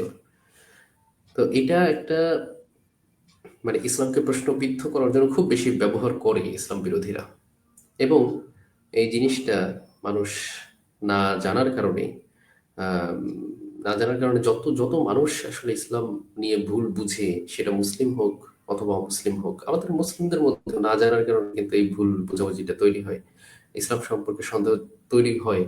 তার মধ্যে এই টপিকটা হচ্ছে, আমি মনে করি, নাম্বার ওয়ান, যে রাসূল সাল্লাল্লাহু আলাইহি ওয়াসাল্লামের যে বৈবাহিক জীবন, এটা নিয়েই মুসলিমদের মধ্যে সন্দেহ তৈরি হয় নাস্তিকদের অভিযোগের ভিত্তিতে। অতএব মুসলিমদের উচিত এইটা সম্পর্কে জ্ঞান রাখা, এটা নিজের জন্য উচিত। তারপর যদি কেউ তাকে কোনো প্রশ্ন করে, সেটার উত্তর যেন সে দিতে পারে, এটার জন্য জানা উচিত। আমরা আপামর জনসাধারণ যেটা জানে যে রাসূল সাল্লাল্লাহু আলাইহি ওয়াসাল্লামের 11 জন স্ত্রী ছিলেন, কিন্তু 11 জন স্ত্রী কি অবস্থায় ছিলেন, কখন আসলেন, কতজন পূর্বে বিবাহিতা ছিলেন, আর কতজন অবিবাহিতা ছিলেন, কতজন তালাকপ্রাপ্তা ছিলেন, কতজন আহ, বিধবা ছিলেন, এই তথ্যগুলো আসলে সাধারণ মানুষ সাধারণত জানে না। তারা শুধু অতটুকুই জানে যে 11 জন স্ত্রী ছিলেন। 11 জন স্ত্রী কোন বয়সে আসলেন, পালাক্রমে আসলেন নাকি একই সাথে আসলেন, আম্মাজান খাদিজা রাদিয়াল্লাহু আনহার সাথে উনি যে এককভাবে সংসার করলেন 50 বছর বয়স পর্যন্ত, তা এই বিষয়গুলো, এই জিনিসগুলো সাধারণ মানুষ জানে না। তো এখান থেকে মানুষ যে সমস্ত, এটা এটা সত্যি, এটা বাস্তব যে অনেক মুসলিম কিন্তু আম, ইসলাম ছেড়ে দিচ্ছে। এটা সংখ্যায় কম হতে পারে, কিন্তু তারপরও মানে রেশিওতে কম হতে পারে, হয়তো অল্প সংখ্যক পুরো মুসলিম, ধরুন বাংলাদেশের কথাই ধরি, বাংলাদেশে যত মুসলিম আছে তার মধ্যে হয়তো পারে অল্প কয়েক পার্সেন্ট, কিন্তু সেই নাম্বারটাও কিন্তু কম নয় যে যারা ইসলাম ত্যাগ করে যাচ্ছে, ইসলাম সম্পর্কে সন্দিহান হচ্ছে। বিশেষ করে অনলাইনে আমি দেখলাম যে ইয়াং জেনারেশন তারা কিন্তু এই দিকে বেশি ঝুঁকছে, যে তারা একটু বেশি মডার্ন সাজতে চায়, তারা একটু বেশি আধুনিক শাস্তি গিয়ে এই নাস্তিকদের এইসব প্রশ্নের ফাঁদে পড়ে তারা ইসলাম সম্পর্কে সন্দেহ করে বসে এবং ইসলাম ত্যাগ করে ফেলতেছে। আমার কথা হলো, একটা মুসলিম ভাইও যদি ইসলাম ত্যাগ করে, ইসলাম ত্যাগ করা মানে এটা বুঝাচ্ছি না যে ঘোষণা দিয়ে ত্যাগ করছে যে আমি ইসলাম ধর্ম ত্যাগ করছি, এটা আমি বলছি না। বাট মনে মনে যে অনেকে ঈমান হারা হয়ে যাচ্ছে এই সন্দেহের কারণে, আমি তাদের কথা বলছি, এই সংখ্যাটা কিন্তু অনেক। তো এর পেছনে গুরুত্বপূর্ণ অবদান রয়েছে নাস্তিকদের। এই বিষয়গুলো, এই বিষয়টা নিয়ে রাসূল সাল্লাল্লাহু আলাইহি ওয়াসাল্লামের যে বৈবাহিক জীবন, এটা নিয়ে এই যারা ইসলাম ঈমান হারা হচ্ছে তাদের পেছনে এই টপিক, এই বিষয়ের একটা অবদান রয়েছে। এটা সম্পর্কে পরিষ্কার ধারণা থাকলে মানুষ এইটা আম, মানে তাদের এই ফাঁদে পা দিবে না আমি আশা করি। এবং এই যে ঈমান হারা হয়ে যাওয়া, এটা এটা আসলে একটা মানুষও যদি ঈমান হারা হয়ে যায়, আমার একটা একটা ভাই, বেশি না, একজনও যদি ঈমান হারা হয়ে যায়, সেটাও আমার কাছে খুবই কষ্টদায়ক। সেখানে এই সংখ্যাটা কিন্তু অনেক। আপনারা দেখবেন নাস্তিকরা, আমরা মুসলিমরা যতটা চেষ্টা করি, নাস্তিকরা তার থেকে অনেক গুণ বেশি চেষ্টা করে যাচ্ছে। এটা সত্যি, এটা স্বীকার করতে হবে। সত্যি ইসলাম আমাদের শিক্ষা দেয় সত্যিটা স্বীকার করতে, সত্যিটা এটাই স্বীকার করতে হবে যে নাস্তিকরা প্রচুর পরিমাণে মানুষকে ঈমান হারা করার জন্য চেষ্টা করে যাচ্ছে, এবং তাদের প্রধান হাতিয়ার হলো নাম্বার ওয়ান রাসূল সাল্লাল্লাহু আলাইহি ওয়াসাল্লামের যে বৈবাহিক জীবন। এটার মধ্যে অনেক প্রশ্ন চলে আসবে, যেমন আমাদের আয়েশা রাদিয়াল্লাহু আনহা নিয়ে কিছু প্রশ্ন আছে, তারপর আরো অন্যান্য ওয়াইফ, যেমন জয়নব রাদিয়াল্লাহু আনহা নিয়ে আছে, আমাজান জুহাইরিয়া রাদিয়াল্লাহু আনহাকে নিয়ে রয়েছে, এরকম অনেক। তো এই যে ওনার যে বৈবাহিক জীবনের যতগুলো প্রশ্ন, এটা এটা একটা মানে এটা বিরাট বড় একটা আহ মানে হাতিয়ার হিসেবে তারা আসলে ব্যবহার করে। তো যাই হোক, সব কথার শেষ কথা হলো যে এইটা, রোহান ভাই যে কথাটি বললেন যে এই বিষয় নিয়ে যত প্রশ্ন আছে এগুলো যদি ক্লিয়ার হয়ে যায়, তাহলে মোটামুটি অর্ধেকের মতোই মানে সন্দেহ ক্লিয়ার হয়ে যায়। এই ইসলাম সম্পর্কে যারা একটু সন্দেহের মধ্যে পড়ে তাদের, আর বাকি থাকলে হচ্ছে যুদ্ধ, এই সেই কমন যে বিষয়গুলো, দাস দাসী এই। তবে রাসূল সাল্লাল্লাহু আলাইহি ওয়াসাল্লাম ওদের একটা একটা সিস্টেম হলো কি, যে রাসূল সাল্লাল্লাহু আলাইহি ওয়াসাল্লামকে যদি বিতর্কিত করে দেওয়া যায়, তাহলেই কিন্তু ইসলাম মানে বিতর্কিত হয়ে যাবে। আর রাসূল সাল্লাল্লাহু আলাইহি ওয়াসাল্লামকে যদি রাসূল হিসেবে প্রতিষ্ঠিত করা যায়, আমরা করতে পারি, তাহলে ইসলাম মানে প্রতিষ্ঠিত হয়ে যায়, সঠিক হয়ে যায়, আর অন্যদিকে যেতে হয় না। তো এই টপিকের মাধ্যমে তারা রাসূল সাল্লাল্লাহু আলাইহি সাল্লামকে বিতর্কিত করতে পারে খুব সহজে। এই জন্য সবার প্রথমে আমি মনে করি, সবার প্রথমে রাসূল সাল্লাল্লাহু আলাইহি সাল্লামের জীবনীটা তো আসলে আমাদের অবশ্যই পড়তে হবে, ফুল জীবনীটাই পড়া উচিত। তার মধ্যে এই অংশটুকু আরো বেশি গুরুত্বপূর্ণ। আপনাকে জানতে হবে, আমি আপনাকে যদি কেউ প্রশ্ন করে, আপনি নিজেই তো ধোঁকার মধ্যে পড়ে যাবেন। আপনাকে কাউকে কিছু বলতে বলছি না, আমি আপনাকে বলবো না যে আপনি মানুষকে গিয়ে জ্ঞান দেন, দাওয়াতের দায়িত্ব আছে, কিন্তু আমি বলবো না আপনাকে কাউকে বলতে হবে। কিন্তু আপনাকে যখন প্রশ্ন করবে, আপনি তো নিজে আপনার নিজের মাথা ঘুরে যাবে তাদের প্রশ্নের স্টাইল দেখে। এটার জন্য আপনাকে জানতে হবে। তো যাই হোক, আমাদের শাকিল ভাই এই উদ্যোগটা নিয়েছেন, উনি খুবই ভালো একটা বই লিখেছেন। আশা করি ভবিষ্যতে উনি আরো অনেক লেখাই লিখবেন ইনশাল্লাহ, আশা রাখি। তো আমি আল্লাহ তাআলার কাছে প্রার্থনা করি যে এটা মানুষ পড়বে, জানবে, বুঝবে এবং এই সম্পর্কে সতর্ক হবে। রাসূল সাল্লাল্লাহু আলাইহি ওয়াসাল্লামের জীবনী পড়ার যে গুরুত্ব, এটা সম্পর্কে বুঝবে। আর আল্লাহ তাআলা কবুল করে নেই। এখানে যারা আছেন সবার প্রতি আমি আবার সালাম জানাচ্ছি। আমি জানি না আমার কথা ইন্টারনেটের কারণে শোনা গেছে কিনা বা কি অবস্থা। শাকিল ভাই, জি আমার জি, কথা কি? স্পষ্ট শোনা গিয়েছে, স্পষ্ট। জি, আপনার কথা বুঝতে জি, আচ্ছা শোনা আচ্ছা, গেছে, ঠিক স্পষ্ট আছে শোনা গেছে, ইনশাল্লাহ। স্পষ্ট শোনা গেছে। জি, এতটুকুই আমার কথা ছিল। জি, ধন্যবাদ। জাযাকাল্লাহ খায়ের। ধন্যবাদ আব্দুল্লাহ মুসাফির ভাইকে। আমি এখানে দুইটা কথা বলতে চাই। যে আমাদের মুসাফির ভাই বললেন, এরপর আমাদের প্রধান অতিথি যিনি আজকে ফারাবী ভাই বললেন, নাস্তিকরা রাসূল সাল্লাল্লাহু আলাইহি সাল্লামের বিয়ে নিয়ে অভিযোগ করে, কিন্তু বিয়ের পটভূমি কি ছিল এবং বয়স কি ছিল ওইটা উল্লেখ করে না। আমি একটা কথা বলি, খেয়াল করবেন, রাসূল সাল্লাল্লাহু আলাইহি সাল্লামের প্রথম বিয়ে হয়, নবীজির বয়স ছিল 25। তখন রাসূল সাল্লাল্লাহু আলাইহি সাল্লামের 25 বছর বয়স। খেয়াল করুন, 25 বছর বয়স একটা পুরুষের জন্য সবচাইতে গুরুত্বপূর্ণ বয়স। সে সময়টায় সে ফিজিক্যালি যেমন তার চাহিদা থাকে অনেক বেশি, মানে ভরা যৌবন যেটাকে বলা হয় ওইটা হচ্ছে 25 থেকে 30-40 এ পর্যন্ত। খেয়াল করুন, রাসূল সাল্লাল্লাহু আলাইহি ওয়াসাল্লাম এই 25 বছর বয়সেই খাদিজা রাদিয়াল্লাহু তাআলা আনহাকে বিয়ে করলেন। আর সেই খাদিজা রাদিয়াল্লাহু তাআলা আনহার অবস্থা কি? তিনি ছিলেন রাসূল সাল্লাল্লাহু আলাইহি ওয়াসাল্লাম থেকে 15 বছরের বয়সে বড়। অর্থাৎ রাসূলের বয়স 25, খাদিজা রাদিয়াল্লাহু তাআলা আনহার বয়স ছিল 40। ১, ২ নাম্বার, খাদিজা রাদিয়াল্লাহু তাআলা আনহা ছিলেন পূর্বে তার ২ জন স্বামী তাকে তালাক দিয়েছে এবং তার ৪টা সন্তান ছিল। খাদিজা রাদিয়াল্লাহু তাআলা আনহার ৪টা সন্তান ছিল, ২ জন স্বামী ছিল। এরপর রাসূল সাল্লাল্লাহু আলাইহি সাল্লামকে বিয়ে করেন খাদিজা রাদিয়াল্লাহু তাআলা আনহা। কেন? এই কেন প্রশ্নের উত্তর দেয় নাস্তিকরা তাদের নিজের মন গড়া। তারা বলতে চায় যে খাদিজা ছিল আরবের সবচেয়ে ধনী ব্যক্তিদের মধ্যে অন্যতম। ওই ধনী ব্যক্তিদের মধ্যে অন্যতম ছিলেন, এজন্য অর্থের লোভে, নাউজুবিল্লাহ, অর্থের লোভে রাসূল সাল্লাল্লাহু আলাইহি সাল্লাম খাদিজা রাদিয়াল্লাহু তাআলা আনহাকে বিয়ে করেন। কিন্তু সূক্ষ্ম একটা বিষয় যদি খেয়াল করি, বিয়ের প্রস্তাব কে প্রথম দেয়? এটা যদি আমরা খেয়াল করি তাহলে আমরা দেখতে পারবো এক অবাক করা তথ্য। খাদিজা রাদিয়াল্লাহু তাআলা আনহা মুহাম্মদ সাল্লাল্লাহু আলাইহি ওয়াসাল্লামকে বিয়ের প্রস্তাব দেন তার বান্ধবীর মাধ্যমে, এবং রাসূল সাল্লাল্লাহু আলাইহি ওয়াসাল্লাম যখন বিয়ের প্রস্তাব পান সরাসরি রাজি হয়ে যাননি। সিরাতের গ্রন্থ যেকোনো সিরাত খুলে দেখেন, আপনি সিরাত ইবনে হিশাম খুলেন, এরপরে আব্দুল মাবুদের যে ইয়াটা আসহাবে রাসূলের জীবন কথা এর উম্মাহাতুল মুমিনিন ৯ম খণ্ড ওইটা হলেন, ওইখানে দেখতে পারবেন যে রাসূল সাল্লাল্লাহু আলাইহি ওয়াসাল্লাম বলেছেন যে ঠিক আছে আমি আমার চাচার সাথে পরামর্শ করি। দেখুন, নবীজি সাল্লাল্লাহু আলাইহি ওয়াসাল্লাম যদি টাকার লোভী হতেন তাহলে চাচার সাথে পরামর্শ করবেন এটা বলতেন না।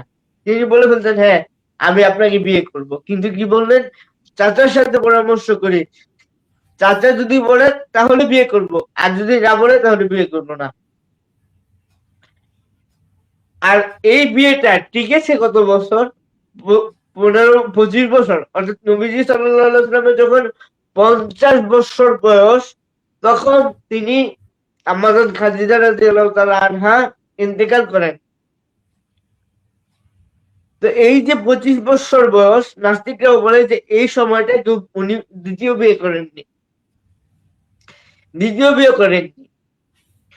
তো এখন এই যে 25 থেকে 50, পুরো 25 বছর, যে 25 থেকে 50 একটা পুরুষের জন্য, একটা যুবকের জন্য সবচেয়ে গুরুত্বপূর্ণ বয়স তার যৌবনের 25 থেকে 50। এই সময়টাই রাসূল সাল্লাল্লাহু আলাইহি ওয়াসাল্লাম একজন স্ত্রীকে নিয়েছিলেন, আর সেটা হচ্ছেন 2 জন স্বামী থেকে তালাকপ্রাপ্তা 4 সন্তানের মা, এবং ওনার সাথেই দীর্ঘ 25 বছর সংসার করেন, দ্বিতীয় বিয়ের কোনো নামগন্ধও নেননি। কেন এই 50 বছর বয়সের পর রাসূল সাল্লাল্লাহু আলাইহি ওয়াসাল্লামের একাধিক বিবাহ প্রয়োজন পড়লো? যাদের মস্তিষ্ক বিকৃত, ওই মস্তিষ্ক বিকৃত লোকেরাই বলতে পারে যে শারীরিক চাহিদার কারণে রাসূল সাল্লাল্লাহু আলাইহি ওয়াসাল্লাম একাধিক বিয়ে করেছেন, নাউজুবিল্লাহ। অথচ যদি আমরা দেখি আল কোরআনুল কারীমের সূরা নিসা 4 নম্বর যে আয়াতটা, যে ফানকিহু মা তাবা লাকুম মিনান নিসাই মাসনা ওয়া সুলাসা ওয়া রুবা', এই আয়াত কখন নাযিল হয়েছে? বদর, উহুদ এই দুইটা যুদ্ধের পর। এখন বদর এবং উহুদ যুদ্ধের ইতিহাস কি? আমরা জানি বদরের যুদ্ধে 313 জন সাহাবী ছিলেন, এর মধ্যে 70 জন সাহাবী বদরের যুদ্ধে ইন্তেকাল, শহীদ হন। 70 জন সাহাবী বদরের যুদ্ধে শহীদ হন। তার মানে কি 313 মধ্যে 70 জন সাহাবী ইন্তেকাল করেছেন। তাদের পরিবার অবস্থিত, সেই পরিবারকে কে দায়িত্ব নিবে? মদিনা ছোট্ট একটা রাষ্ট্র, ওইখানে শখানেক মানুষ, একেবারে ছোট রাষ্ট্র, ওইখানে আবার মক্কা থেকে শখানেক লোক হিজরত করে এসেছে। তো এখন এই শখানেক লোক যে হিজরত করে আসলো মদিনাবাসীর কাছে, তারা কি ওই শখানেক লোককেই দেখবে, নাকি আবার এই যে রিসেন্টলি যুদ্ধে 70 জন 100 জন নারী বিধবা হলেন তাদেরকে দেখবে? এজন্য আল্লাহ তাআলা কোরআনুল কারীমের আয়াত নাযিল করে সবাইকে বললেন, শুধু মুহাম্মদ সাল্লাল্লাহু আলাইহি ওয়াসাল্লামকে একা নয়, বরঞ্চ সবাইকে বললেন 2, 3, 4টা করে বিয়ে করো। কেন? যাতে ওই যে 70, 80, 100, 150 নারী বিধবা আছে, তারা যেন কোথাও গিয়ে হাত পাততে না হয়, তারা যেন অসহায় হয়ে না পড়ে, সমাজটা যেন অচল না হয়, সমাজটা যেন ব্যালেন্স থাকে। ওই ব্যালেন্সটাকে টিকিয়ে রাখার জন্য আল্লাহ তাআলা একাধিক বিয়ের আয়াত নাযিল করলেন এবং রাসূল সহ সাহাবায়ে কেরাম একাধিক বিয়ে করলেন। অথচ নাস্তিকরা এই পুরো প্রেক্ষাপটকে বাদ দিয়ে শুধুমাত্র উল্লেখ করে নবী 11টা বিয়ে করেছে। এই কথাটাই বললাম। তো এখন আমাদের মাঝে একজন নতুন গেস্ট এসেছেন, ইনশাআল্লাহ আমরা তার কাছে চলে যাবো। জি, আসসালামু আলাইকুম ওয়া রাহমাতুল্লাহ। জি, আসসালামু আলাইকুম তানজির ভাই, তানজির আলম ভাই। ওয়ালাইকুম আসসালাম ওয়া রাহমাতুল্লাহ। কেমন আছেন সবাই? আলহামদুলিল্লাহ। হ্যালো, আমাকে শোনা যাচ্ছে? জি, শোনা যাচ্ছে। জি জি, শোনা যাচ্ছে। জি ভাই বলেন। জি ভাই, আসলে তানজির ভাই আমি আপনাকে তো ইউটিউব চ্যানেল, বলেন। এটা কি ইউটিউবে লাইভ হচ্ছে না ফেসবুকে? না না, ফেসবুকে হচ্ছে, ফেসবুক লিংকে আছে। আমাদের আচ্ছা রাকিব ভাইয়ের যে ফেসবুক পেজ, সেই পেজে লাইভ হচ্ছে। আচ্ছা আচ্ছা আচ্ছা, বুঝতে পারলাম। যাই হোক, এখানে আমার যারা আছেন সবাই আসলে আমার সিনিয়র হবেন, আর হচ্ছে সব দিক থেকে বয়স এবং জ্ঞান সব দিক থেকে আর কি। আমি খুব ক্ষুদ্র একজন মানুষ, খুব বেশি কিছু জানি না। তবে আজকে ভাই কি বিষয় নিয়ে জানি আলোচনা হচ্ছে ভাই? বই বিষয়? না না না, এটা হচ্ছে আমাদের রাকিব হোসেন শাকিল ভাইয়ের একটা বই উনি লিখেছেন। সেই বইটির নাম হচ্ছে রাসূল সাল্লাল্লাহু আলাইহি ওয়াসাল্লামের একাধিক বিবাহ। এই বিয়ের জি জি। এই বইয়ের মানে উদ্বোধনী অনুষ্ঠানে আমাদের মাঝে উপস্থিত হয়েছেন সম্মানিত ফারাবী ভাই, রুহান ভাই, ডক্টর ভাই। হ্যাঁ, আহ, আচ্ছা আচ্ছা তো এইটা নিয়ে একটু কথা বলছিলাম আর কি। আর রাকিব ভাই, আপনি আমার তানজির আলম ভাইয়েরকে একটা বইয়ের কপি দিয়েন। আমি দিয়ে দিব তানজির ভাই, আমি দিয়ে দিব আপনাকে। হ্যাঁ, ইনশাল্লাহ বইটি ঠিক আছে, ভালো ঠিক হয়েছে। আছে, ইনশাআল্লাহ। জি জি ভাই, আসলে আমাদের জানতে হবে। তবে এই যে আমি একটা কথাই বলবো, সেটা হচ্ছে যে পশ্চিমারা, মানে আমাদের যে এখন যেটা অবস্থা হয়েছে, যে আমাদের রাসূল সাল্লাল্লাহু আলাইহি ওয়াসাল্লামের উপর আক্রমণ, ঠিক আছে, মানে চরিত্রের উপর আক্রমণ, এটার কারণ যেটা আমি দেখছি, সেটা হচ্ছে যে একটাই কারণ, যে তারা বুদ্ধিবৃত্তিক ভাবে আমাদের সাথে কখনোই পারবে না। বুদ্ধিবৃত্তিক না, সরি, এই যে যদি জিহাদের কথা বলা হয়, হ্যাঁ, তো এর আগে যত যত আপনার ক্রুসেড হয়েছে বা অন্যান্য যুদ্ধ হয়েছে, কখনো কিন্তু কাফেররা জিততে পারেনি।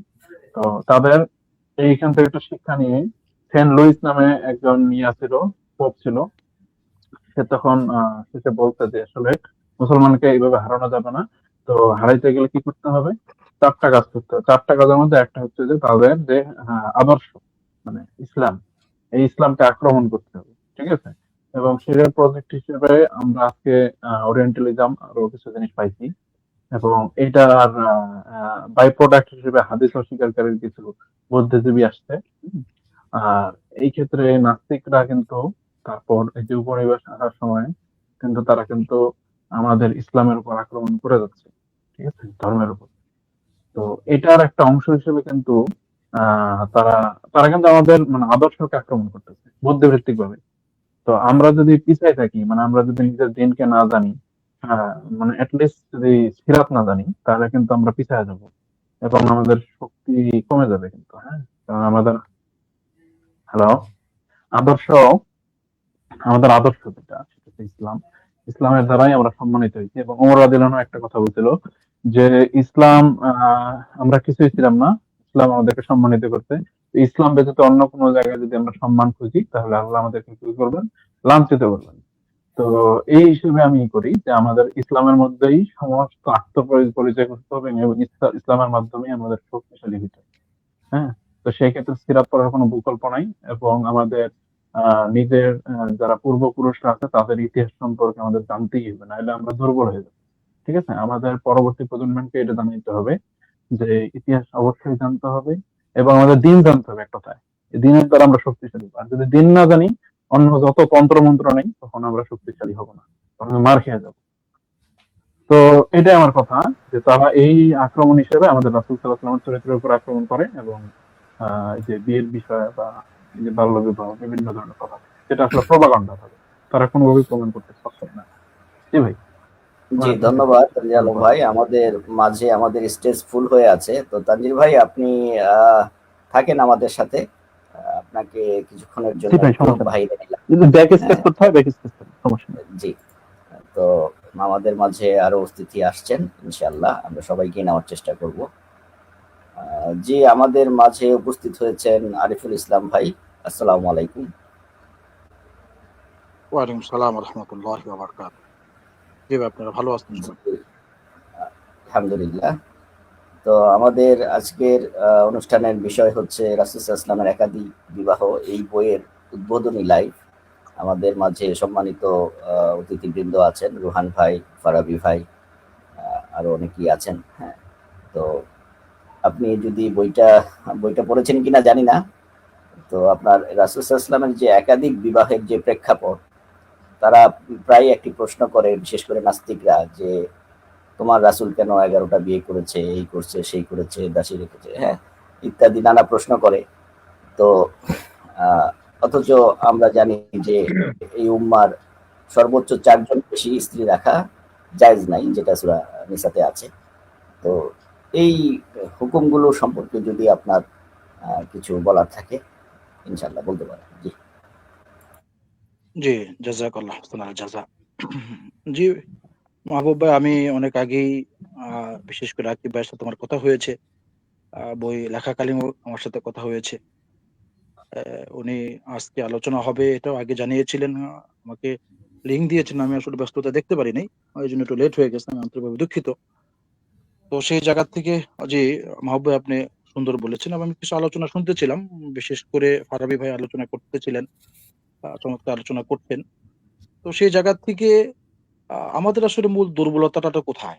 এই যে নাস্তিক ইসলাম বিদ্বেষীরা রাসূলুল্লাহ সাল্লাল্লাহু আলাইহি ওয়াসাল্লামের জীবন আদর্শের ব্যাপারে যে আঙ্গুল তুলছে এবং মুসলিম সমাজ আসলে এটার প্রতিবাদ করছে না বা কিছু বলছে না, আমাদের দুর্বলতাটা কোথায়?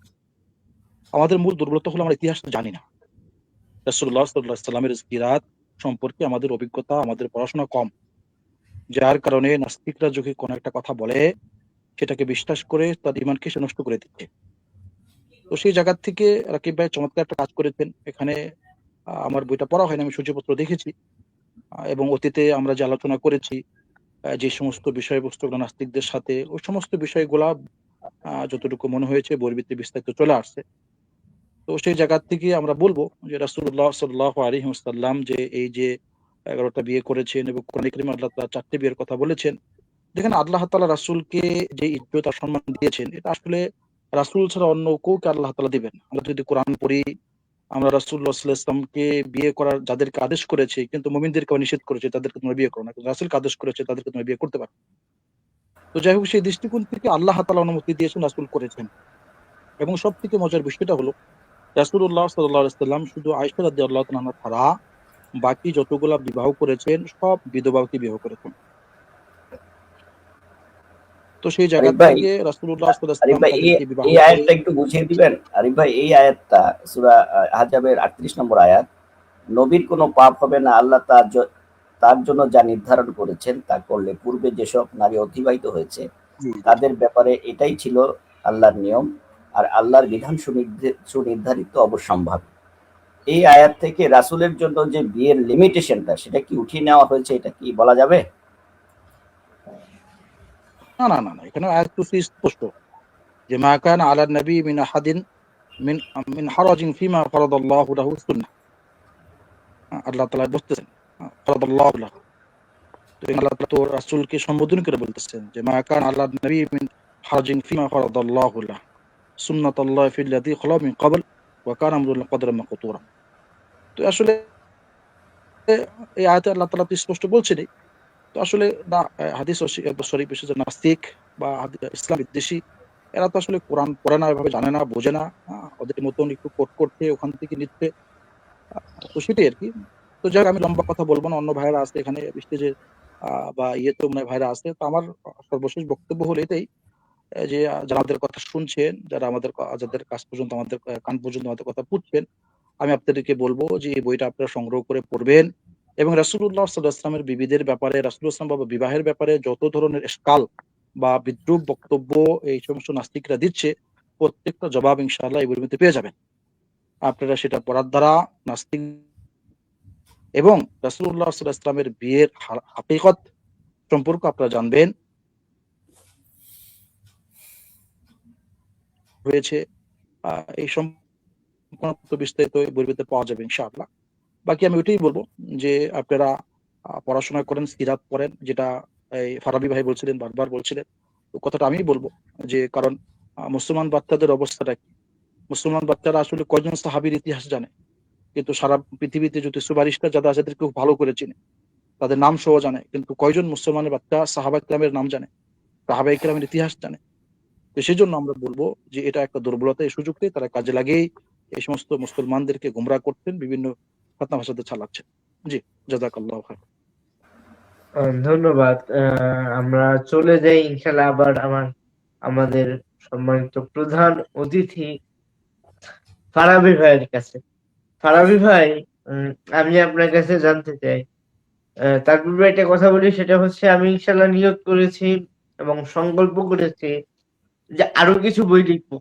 এর মধ্যে একটা বই লিখবো মেরাজের উপর, মেরাজুন নবী সাল্লাল্লাহু আলাইহি ওয়াসাল্লাম এবং নাস্তিকদের অভিযোগ খণ্ডন, এই শিরোনামে। তো এটা ইনশাল্লাহ আগামী বছর বের করব। এই বইটা যদি ইনশাল্লাহ ভালো পাঠকদের মাঝে সাড়া ফেলে, পাঠকরা যদি এই বইটাকে সাদরে গ্রহণ করে নেয়, এরপর আমি ইনশাল্লাহ এই বইটা লিখবো। তো ফারাবি ভাইয়ের কাছে আমি ব্যক্তিগতভাবে একটু জানতে চাই, ফারাবি ভাই ইনশাল্লাহ আপনি তো এই প্ল্যাটফর্মে, লেখালেখি প্ল্যাটফর্মে অনেক পুরাতন এবং আমরা যারা আছি সবার চাইতে বেশি পুরাতন এবং বেশি অভিজ্ঞ। তো ভাই, আপনি যদি আমার প্রতি একটু ইনশাল্লাহ এক নজর রাখেন এবং আপনি যদি আমাকে একটু নসিহত করেন এবং দিক নির্দেশনা দেন, তো আমি ইনশাল্লাহ আমার এই আস্তিকতা নাস্তিকতার লাইভে আপনাকে সরাসরি ওস্তাদ মেনে, আপনাকে সরাসরি গুরু মেনে, আপনার তত্ত্বাবধানে থেকে কাজ করতে চাই। যে এখন ফারাবি ভাই, আশা করি এ বিষয়ে আপনি কিছু বলবেন ইনশাল্লাহ।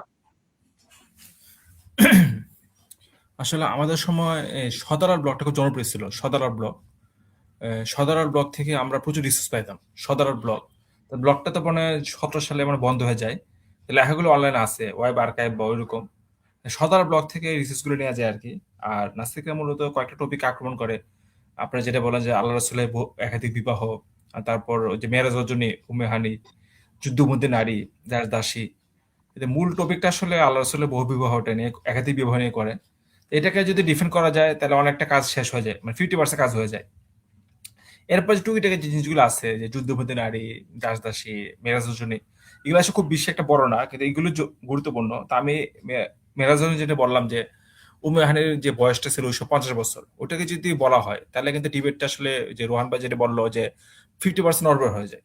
ঠিক আছে, যে উমাইয়ান রাদিয়াল্লাহু বয়স ছিল তখন 50 বছর, তখন দেখা যায় যে তাদের আগ্রহ থাকে না এইসব ব্যাপারে কথা বলতে। কারণ 50 বছর বয়সী মহিলাকে নিয়ে কথা বলতে এই যে কথা বলতে সব রুচিতে বাঁধে, মানে কারো যে ন্যূনতম জ্ঞান থাকে। আর একটা হলো যে এখানে দাসদাসী। এখানে ফারাবি ভাই ছোট্ট একটা বিষয় আমি যুক্ত করতে চাই, যদি আপনি অনুমতি দেন। জি বলেন। যে এখানে বিষয়টা হচ্ছে কি, এই উম্মে হানি রাদিয়াল্লাহু তাআলা আনহার ঘর থেকে যে মেরাজ হয়েছে, এটার বিষয়ে যে হাদিসটা, এই হাদিসটা যে একেবারেই বানোয়াট, জাল, মিথ্যা, এর সবচেয়ে বড় এই দুইটা প্রমাণ দেয়। এক, যেই হাদিসটা সর্বপ্রথম সনদ সহকারে বর্ণনা করেছেন ইমাম ইবনে কাসির রহমতুল্লাহ আলাইহি। ইমাম ইবনে কাসির রহমতুল্লাহ আলাইহি তাফসীর ইবনে কাসিরের দুইটা সনদে নিয়ে আসছেন হাদিসটা। প্রথম সনদে আসছেন আবিল, প্রথম সনদে একজন আছেন কালবি, কালবি নামক রাবি, সকল মুহাদ্দিসদের কাছে বর্ণিত। এটা আরবি, আরবি যেই কিতাব, ওই কিতাবেও লেখা আছে, বাংলা যেটা ইসলামিক ফাউন্ডেশন থেকে বের হয়েছে ওইটাতেও লেখা আছে। এক। দুই নম্বর হচ্ছে দ্বিতীয় যে হাদিসটা, ওই হাদিসটাও দুর্বল, ওই হাদিসটাও একদম বর্জিত, একবারে জাল। দুই। আর তিন নম্বর যে পয়েন্ট, ওই হাদিসটা লক্ষ্য করলে দেখবেন যে উম্মে হানি রাদিয়াল্লাহু তাআলা আনহা বলতেছেন যে রাসূল, যে রাতে রাসূলের মেরাজ হয়েছে সে রাতে রাসূল আমার ঘরে ছিলেন, আমি রাসূলের সাথে এশারের সালাত আদায় করেছি। এই অংশটা নোট করেন যে উম্মে হানি বলতেছেন আমি রাসূলের সাথে এশারের সালাত আদায় করেছি। কিন্তু বড় মজার বিষয় হচ্ছে, আপনি সিয়ারু আলামিন নুবালা খোলেন, এরপরে হচ্ছে গিয়ে তাহজিবুত তাহজিব খোলেন, তাহজিবুল কামাল খোলেন, যে কোনো আসমাই রিজালের কিতাব খোলেন, দেখবেন উম্মে হানি রাদিয়াল্লাহু তাআলা আনহা ঈমান গ্রহণ করেছেন। উনি মুসলিমই হয়েছেন মক্কা বিজয়ের দিন। এখন প্রশ্ন হলো, যিনি মক্কা বিজয়ের দিন মুসলিম হলেন, উনি ঠিক হিজরতের 1 বছর আগে কিভাবে নামাজ পড়তে পারে? তখন তো উনি মুসলিমই ছিলেন না। তার মানে মূল বক্তব্য থেকেও দেখা যায় যে এই হাদিসটা জাল। কেন? কারণ উনি তো ঈমান নিয়ে এনেছেন মক্কা বিজয়ের পর। তাহলে উনি মক্কা বিজয়ের আগে, ঈমান আনার আগে, মুসলিম হওয়ার আগে উনি কিভাবে আবার হতে পারেন, নামাজ পড়তে পারেন? এই না, বিষয়টা একটু এখানে খেয়াল রাখা দরকার আমাদের। নামাজ হচ্ছে এখানে অবস্থান করছে কিনা, এটা হচ্ছে মূল কথা। নামাজ আচ্ছা পড়লো না, তো অবস্থান করছিল কিনা, বা ওনার সাথে মেরাজ হওয়ার পরে ওখানে উনি ওনার সাথে দেখা করছিল কিনা, কারণ ঘরটা ছিল পাশাপাশি, মানে আপু চাচাতো বোনের ঘর ছিল পাশাপাশি।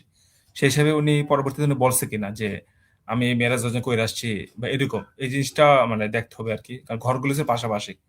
তারপর আপু না, চাচাতো বোন। এখানে এখানে বিষয়টা হচ্ছে কি, যে হাদিসের মাধ্যমে বলে যে উম্মে হানির ঘর থেকে মেরাজ হয়েছে, ওই হাদিসটা একেবারেই দুর্বল, একেবারেই দুর্বল। এবং 2 নম্বর, এটা সহিহ হাদিসের বিপরীত। সহিহ বুখারী 3884 নম্বর হাদিসের মধ্যে আল্লাহ রাসূল সাল্লাল্লাহু আলাইহি ওয়াসাল্লাম বলেছেন, মেরাজের রাতে রাসূল সাল্লাল্লাহু আলাইহি ওয়াসাল্লাম কাবা চত্বরে বসা ছিলেন, কাবা চত্বরে, হেরেম শরীফে, ওইখান থেকে রাসূলকে নিয়ে যাওয়া হয়েছে। আর ওই হাদিসে বলা হচ্ছে উম্মে হানির ঘরে ছিলেন।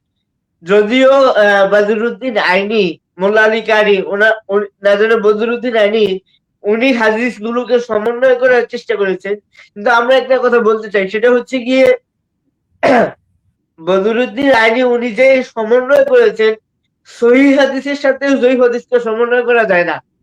এটা যে উসুল, একটা জাল হাদিস আর একটা সহিহ হাদিস, দুইটা যদি পরস্পর বিরোধী হয় তাহলে জাল হাদিসটা বাদ, ওই হাদিস মিথ্যা হিসেবে গণ্য হয়, ওই হাদিসের গ্রহণযোগ্য করা হয় না। সহিহ হাদিসের উপর তখন আমল করতে হয় এবং সহিহ হাদিসটাকেই সত্য হিসেবে ধরা হয়। এখানে আমাদের আলেমগণ আছেন, এই যে নেওয়াজ ভাই, মাজেদ ভাই আছেন, উনি আরো ভালো বলতে পারবেন উসুলটা। একটা সহিহ হাদিসের সাথে একটা জয়ীফ হাদিস যদি সরাসরি সংঘর্ষ হয় তাহলে জয়ীফ হাদিস বাদ, আর সেখানে তো জাল হাদিস। যে এটা ঠিক আছে, মেরাজ অবশ্যই কাবা ঘর থেকে শুরু হয়েছে, মানে মসজিদে হায়রাম থেকে শুরু হয়েছে, এটা থেকে সন্দেহ নাই। মানে আল্লাহ রাসূল ওই এশা নামাজ পড়ছেন কাবা ঘরে, ওখান থেকে উনি বুরাকে উঠছেন, এটা সত্য, ঠিক আছে। এর মাঝে হয়তো উম্মে হানির ব্যাপারটা পরে আসছে হয়তো, বা মেরাজ যদি শেষ করার পরে, যাই হোক ওইটা এভাবে যদি সমাধান করা যাবে আশা করি ইনশাল্লাহ। আর এটা নিয়ে আমার একটা লেখা আছে যে মেরাজ অর্জুনের বৈজ্ঞানিক ব্যাখ্যা প্রসঙ্গে কিছু কথা। আল্লাহ রাসূল যে মেরাজ কাটাইছেন এটা কিন্তু বিজ্ঞান দ্বারা ব্যাখ্যা করা সম্ভব না। কারণ উনি যে ঊর্ধ্বাকাশে গেছেন ওখানে কিন্তু অক্সিজেন নাই, তো উনি শ্বাস নিচ্ছেন কিভাবে? যদি বলা হয় যে ওনাকে বক্ষবিদ্ধ করা হয়েছে, প্রস্তুত করা হয়েছে, এরপরে কিন্তু আসলে হয় না। ওনাকে যে অপারেশন করা হয় শারীরিকভাবে যে করা হয়েছে মেডিসিন ঘটনার আগে, পরে তো উনি আবার পৃথিবীতে ফিরে আসছে। তো ওখানে আকাশে তো অক্সিজেন নাই, মহাকাশে। তো উনি তো মানুষ হিসেবে গেছেন। তো এটা এক। তারপর কথা হলো উনি দীর্ঘ একটা সময় কাটায় আসছেন। এরপর আসলে উনি অজুর পানি গরম পাইছেন, অজুর পানি প্রভাবিত হইছে। এখানে একটা অল্প সময়, এটা এখানে একটা বৈজ্ঞানিক ভাবে আনতে গেলে আসলে আমি দেখছি যে আমি তো ফিজিক্স ছাত্র ছিলাম, জগা কিছু হয়ে যায়, এ আসলে হয় না আসলে। আর আলোর গতিবেগের চেয়ে যদি কারো গতি বেশি হয় তখন সে ভর্ষণ হয়ে যায়। আর আল্লাহ রাসূল যে দূরত্ব তৈরি করছেন এটা আলোর গতিবেগের চেয়ে বেশি হবে অবশ্যই। আর বিশাল মহাকাশ গ্যালাক্সি, আলোর গতিবেগে দিয়ে যাওয়া সম্ভব না। কারো গতি যদি আলোর গতিবেগে যে বেশি হয় তখন সে ভর্ষণ হয়ে যাবে। কিন্তু আল্লাহ রাসূল তো ভর ছিলেন, উনি তো ফিজিক্স ছিলেন। ঠিক আছে, এগুলো এনে আমার একটা লেখা আছে যে মেরাজ রজনীকে কোনো সায়েন্স দ্বারা ব্যাখ্যা করা যায় না, এটা মুজে যায়, এটা ওই সায়েন্স আনা যাবে না। এটা হচ্ছে এক জিনিস, এটা আমার লেখাটা পড়লে উপকৃত হবেন আপনারা। আর এটাও জরুরি। আর আর যেটা বললাম যুদ্ধবন্দী দাস দাসী ব্যাপারগুলি, যুদ্ধবন্দী নারী, এগুলো তো লেখা হয়েছে। তো এটা নিয়ে আমি ব্যক্তিগতভাবে কিছু কথা বলছি যে ওই সময় যদি দাস দাসী প্রথা হারাম করা হইতো, যুদ্ধের মধ্যে যদি মুসলমান পরাজিত হতো, তাহলে কাফেরা আমাদেরকে দাস বানাই ফেলতো, কিন্তু আমরা তাদের দাস বানাতে পারতাম না। আমরা বলছি দাস দাসী হারাম। তখন একচিটে ভাবে অনেকগুলো যুদ্ধ আসতো আমাদের উপর, আমরা টিকতে পারতাম না। ঠিক আছে, এটা একটা হেকমত ছিল। কারণ হ্যাঁ, যদি এমন হয় যে সবাই আমরা মিলিত হয়েছি যে না যুদ্ধকে পরাজিত হলে কাউকে দাস দাসী বানানো যাবে না, তাহলে এক হিসাব। কিন্তু যদি আমরা শুধু হারাম করি, অন্য জাতি যদি এটা হারাম না করে, তখন তো তারা একচিটে যুদ্ধ করবে আমাদের সাথে। কারণ তারা জানে যে আমরা যদি মুসলমানদের কাছে পরাজিত হই, আমাদেরকে মুসলমানরা দাস দাসী বানাতে পারবে না, তখন তারা ভয়হীন হয়ে যাবে। এটা একটা একমত যে ওই সময় এই জন্য আল্লাহ রাসূল এটাকে হারাম ঘোষণা করেন না। করলে যে ব্যালেন্স যেটা ছিল ব্যালেন্সে থাকবে না, অনেকে যুদ্ধ চাপাই দিত মুসলমানদের উপর। ঠিক আছে, আর এইগুলি মূলত মোটা দাগে এই জিনিসগুলি আক্রমণ করে তারা, যে আল্লাহ রাসূলের একাধিক বিবাহ, দাস দাসী, যুদ্ধবন্দী নারী। আর মেরাজের জন্য অল্প কথা হয়, ঠিক আছে হয়, মেরাজের জন্য আসলে এটা নিয়ে কথা হয়, এছাড়া শান্ত হয় না। ঠিক আছে, এটুকু বললাম আমি। জি ইনশাল্লাহ, আমাকে যদি একটু করতেন, যে দিক নির্দেশনা দিতেন, আমি চাচ্ছি মেরাজ নিয়েও একটা বই লিখবো ইনশাল্লাহ। এরপরে নৈতিকতা নিয়ে অনেক প্রশ্ন তোলে নাস্তিকরা, যে ইসলাম কি নৈতিক ধর্ম না অনৈতিক ধর্ম, এরকম অনৈতিকতা নিয়ে অনেক প্রশ্ন তোলে। তো ওইগুলোকেও আমি ইনশাল্লাহ চাচ্ছি, জবাব তো দেওয়া আছে, আমার পক্ষে লেখা সম্ভব না। আমি আবারও বলছি যে আমি কোনো লেখক না, তবে আমি কি সংকলক, আমি বিষয়গুলোকে সংকলন করে সবার সামনে উপস্থাপন করতে পারবো ইনশাল্লাহ। তো আমার উদ্দেশ্যে যদি কিছু বলতেন। আচ্ছা, এটা ঠিক আছে, আপনি তুমি লেখালেখি করো, এখানে আমার ছাড়াও আরো অনেকে সিনিয়র আছে, ওনারা হেল্প করবে, আমি দেখলাম আর কি। আর আমি তো সে মামলা কতজন ব্যস্ত আছি, তো আমি মানসিক ভাবে একটু কষ্টে আছি। মামলা জুলাই মাস আচ্ছা পর্যন্ত জামিন মেয়াদ আছে, এটা এক্সটেনশন করতে হবে। আর একটা হাজতি মামলা আছে। আর আমার সাজা কিন্তু অনেক সাজা, 29 বছর সাজা, 39 ইয়ার্স। পর আমার শারীরিকভাবে খুব দুর্বল, আমি ডেঙ্গু হয়েছিল, ডেঙ্গুর পর আমি হাঁটাচলা করতে পারি না, পা মচকে গেছে। তো এটাই আর কি, আমি শারীরিকভাবে খুব দুর্বল বর্তমানে, সব মিলে আমি খুব প্রতিকূল পরিবেশে আছি। ইনশাল্লাহ আমি চেষ্টা দেখবো যতদূর পারি আর কি। এখানে আরো আচ্ছা, অনেক সিনিয়র ভাই আছে। সম্মানিত সম্মানিত দর্শক ও শ্রোতা মণ্ডলী, আপনারা সকলেই জানেন আমাদের শফিউর রহমান ফারাবী ভাই, উনি বিগত সরকার দ্বারা বেশ অনেকটা মাজলুম হয়েছেন, এবং উনি এখন বর্তমানে অনেক আর্থিক এবং শারীরিক মানসিক সকল দিক থেকেই অনেকটা বিপর্যয়ের মধ্যে আছেন। তো আপনারা যারা আমাদের ফারাবী ভাইকে সাহায্য করতে চান আর্থিক ভাবে, তো স্ক্রলে দেখবেন আমরা ওনার বিকাশ নাম্বার, নগদ, রকেট এবং ব্যাংক অ্যাকাউন্ট নাম্বার সবকিছুই দিয়ে রেখেছি। আপনারা ইনশাল্লাহ ভাইকে যোগাযোগ করতে পারেন এবং ভাইয়ের সাথে ইনশাল্লাহ কথা বলতে পারেন, এবং আর্থিক যদি কোনো সাহায্য করার থাকে তো আপনারা করতে পারেন। তো এখন আমরা চলে যাব আমাদের আরেকজন সম্মানিত অতিথি মাজেদ আল নওয়াব ভাই। আমি ইনশাল্লাহ চলে যাচ্ছি ওনার কাছে। জি মাজেদ ভাই, আসসালামু আলাইকুম ওয়া রাহমাতুল্লাহ। ওয়ালাইকুম আসসালাম রহমতুল্লাহ। সালাম। জি শুক্রিয়া। আর একটু এটা আসতে লেট হয়ে গেছে আর কি, আমি আসলে বেশিক্ষণ সময় দিতে পারছি না আর কি, দুঃখিত। তো প্রথমত বলবো যে জি প্রথমত বলবো যে আর কি হচ্ছে আলহামদুলিল্লাহ আমাদের মাঝে আমাদের প্রিয় ভাই রাকিব হোসেন শাকিল ভাই উনি হচ্ছে অসাধারণ একটা বই লিখেছেন। আমি কিছুটা অংশ, ভাই যতটুকু অংশ হচ্ছে দিয়েছেন, কিছুটা অংশ হচ্ছে আমার পড়ার সৌভাগ্য হয়েছে। আলহামদুলিল্লাহ সেই অংশ পড়েই আমি বুঝতে পেরেছি আলহামদুলিল্লাহ খুবই কোয়ালিটিফুল লেখা আলহামদুলিল্লাহ। আম এবং আমি হচ্ছে এর আগে হচ্ছে কিছু প্রেক্ষাপট বলি আরকি এই বিষয়ে। তো রাকিব ভাইয়ের সাথে হচ্ছে আমার ১ম দিকে যখন হচ্ছে কথাবার্তা হয়, ভাই আমাকে হচ্ছে একদিন নক দিয়েছিল যে, "ভাই আপনাদের" তখন আমি হচ্ছে আমাদের যেই আরকি প্ল্যাটফর্ম ফেইথ অ্যান্ড থিওলজি, যেটা পরবর্তীতে নাম চেঞ্জ করে ইনসাইট জোন হয়েছে, সেখানে আরকি হচ্ছে ভাই আসতেন আরকি ১ম দিকে। ভাই হচ্ছে বললেন যে আমাদের সাথে আম ভাইদের সাথে আসতে চান, কথা বলতে চান। আলহামদুলিল্লাহ এটা হচ্ছে খুবই ভালো। আমি আসলে খুবই খুশি হই। বিশেষ করে মাদ্রাসার ভাইয়েরা অনলাইনে হচ্ছে দাওয়াতি কাজের প্রতি উৎসাহিত হচ্ছে। এটা আমার হচ্ছে মানে পার্সোনালি দেখে খুবই ভালো লাগে। কারণ দেখা যাচ্ছে যে এখানে আমি একটু সংশোধন করে নিই রাকিব ভাই। আসলে আমি আলিম মানুষ না। এখনো হচ্ছে ইলমের ছাত্র। তো এখন হচ্ছে আলিমদের কাছেই পড়াশোনা করছি। তো সেই হিসাবে হচ্ছে তলেবুল ইলম, তো এই তলেবুল ইলম ভাইদেরা যত বেশি এবং হচ্ছে আলেমরা যত বেশি হচ্ছে এই দাওয়াতি ময়দানে আসবে, লেখালেখির ময়দানে আসবে, বিশেষ করে ইসলাম বিরোধীদের জবাবে যত বেশি লিখতে পারবে, তত বেশি হচ্ছে খেদমত হবে। মূলত হচ্ছে আমরা নাস্তিক বা অন্যান্য হচ্ছে যারা ইসলাম বিদ্বেষী, তাদের সাথে আমাদের বিগেস্ট ডিফারেন্সটা হচ্ছে দলিলে না। দলিলে আমরা অবশ্যই হচ্ছে সবসময় হচ্ছে তাদের থেকে এগিয়ে। দলিলে, যুক্তিতে, প্রমাণে সব জায়গাতে এগিয়ে। যেই জায়গাতে হচ্ছে আমরা মূলত পিছিয়ে আছি, যতটুকু হচ্ছে আমি আরকি দেখেছি এই ছোট্ট হচ্ছে আম সময়ে, যে আসলে আমরা বুদ্ধিভিত্তিকভাবে হচ্ছে পিছিয়ে আছি। বুদ্ধিভিত্তিকভাবে হচ্ছে যখন আমরা যদি দেখি, আমরা প্রেক্ষাপট দেখি, ফারাবী ভাই ওনাদের দেখে হচ্ছে আমরা লেখালেখি শুরু করেছিলাম। ফারাবী ভাই, মিনার ভাই ওনারা হচ্ছে দেখেই আমরা লেখালেখিতে আসি। তো যখন হচ্ছে ওনারা কলম ধরেছিলেন যে স্টেজটাতে, ওই স্টেজটাতে আরকি হচ্ছে বুদ্ধিভিত্তিকভাবে মানে আলেম সমাজের থেকে বা তলিবুল ইলম সমাজের থেকে তেমন আরকি হচ্ছে ফিগার আসলে হচ্ছে মনে করেন বুদ্ধিভিত্তিক মিডিয়া বা হচ্ছে প্রযুক্তি এই সম্পর্কিত বিষয়গুলো সম্পর্কে জানতেন না।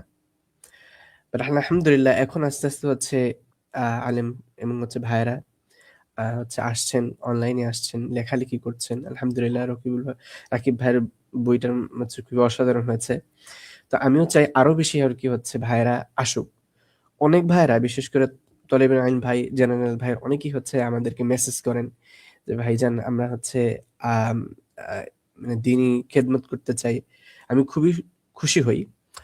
কিন্তু একই সাথে হচ্ছে মানে একটা মানে কনসার্ন এর জায়গা থেকে এটা যে আসলে সে কিভাবে হচ্ছে এই লাইনে কন্ট্রিবিউট করবে। দেখেন, এই বিষয়টা খুব গুরুত্বপূর্ণ। তার কন্ট্রিবিউশন কি শুধুমাত্র তার মেধার মাধ্যমে, মানে শুধুমাত্র তার বক্তব্য বা তার লেখনীর মাধ্যমে? আমি বলি তা না। যেই ভাই হচ্ছে যেই বিষয়ে পারদর্শী, সেই বিষয় দ্বারাই কিন্তু হচ্ছে তিনি আরকি দ্বীনের বা দাওয়াতের মেহনতে কাজে লাগতে পারে। এই যে আমরা দেখি হচ্ছে আমাদের যে বিরোধীরা, এই হচ্ছে নাস্তিক সমাজ, এই হচ্ছে মনে করেন ইসলাম বিদ্বেষী সমাজ। এদের হচ্ছে কোটি টাকা তারা খরচ করছে ইসলামের বিপক্ষে হচ্ছে ন্যারেটিভ তৈরি করার জন্য, ইসলামকে হচ্ছে হেয় করার জন্য। তারা হচ্ছে মানে মিডিয়াগতভাবে, প্রযুক্তিগতভাবে তারা এখন হচ্ছে আমাদের থেকে এগিয়ে। তো এইজন্য হচ্ছে যেই সকল ভাইয়েরা মানে আজকে লাইভ দেখছেন আরকি, পরবর্তীতে এই যে রাকিব ভাই আলহামদুলিল্লাহ হচ্ছে বই লিখেছেন। এরকম অনেকেই দেখবেন আলহামদুলিল্লাহ এই ইন্সপিরেশন এ আস্তে, আস্তে লেখা শুরু করবে। আল্লাহ তাআলা হচ্ছে বারাকা দান করুন রাকিব ভাইয়ের হচ্ছে ইলমে, এবং আমাদের সবাইকে হচ্ছে এই দাওয়াতের ময়দানে কবুল করে নিক।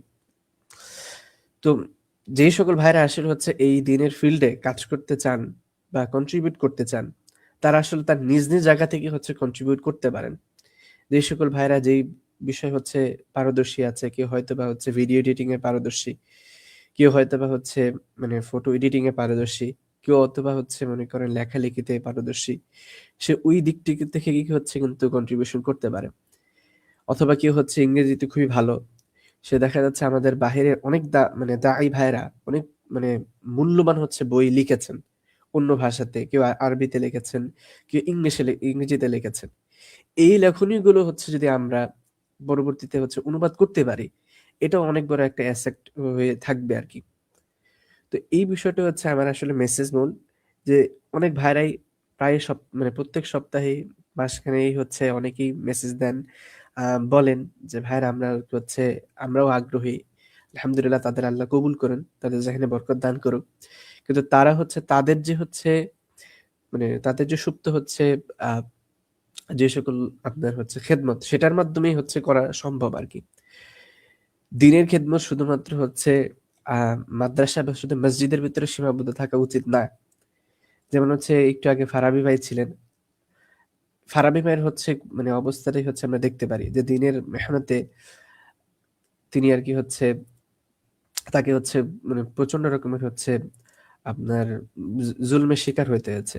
এই যে হচ্ছে ভাইজান যখন জেলে ছিলেন, এই জেলে হচ্ছে একটা মামলা লড়তে আমরা তো হচ্ছে নিজেরাও মানে আমি নিজে হচ্ছে দেখেছি, অনেক আলেমদের যখন ধরে নিয়ে গেছে আমি নিজেও মানে কোর্টে গিয়েছি, দেখেছি যে কি পরিমাণ হচ্ছে বেগ পেতে হয়, একটা মামলা লড়তে কি পরিমাণ অর্থ খরচ করতে হয়, ঠিক আছে, কি পরিমাণ হচ্ছে মেহনত করতে হয়, দৌড়াদৌড়ি করতে হয়। তো এগুলো কিন্তু হচ্ছে দিনেরই কন্ট্রিবিউশন। যেমন মসজিদ, মাদ্রাসা, আলহামদুলিল্লাহ আমরা অবশ্যই হচ্ছে এগুলোতে হচ্ছে মানে দান করব, করবো, বাট একই সাথে দিনের অন্যান্য জায়গাতে হচ্ছে যে আমরা খেদমত করতে পারি, এটা আমাদের নতুন করে চিন্তা করতে হবে, নতুন করে ভাবতে হবে। তো এই হচ্ছে ওভারঅল আর কি বিষয়। আল্লাহ তাআলা হচ্ছে রাকিব ভাইকে কবুল করে নেক, এবং আমি সবাইকে আর কি হচ্ছে অনুরোধ করব যে সব ভাইদেরকে, ভাই বোনদেরকে যারা পরবর্তীতে দেখবেন, অবশ্যই রাকিব ভাইয়ের এই বইটি অবশ্যই ক্রয় করবেন, এবং আর কি হচ্ছে আপনারা সবাই আম, এই বই সম্পর্কে রিভিউ দিবেন ইনশাল্লাহ।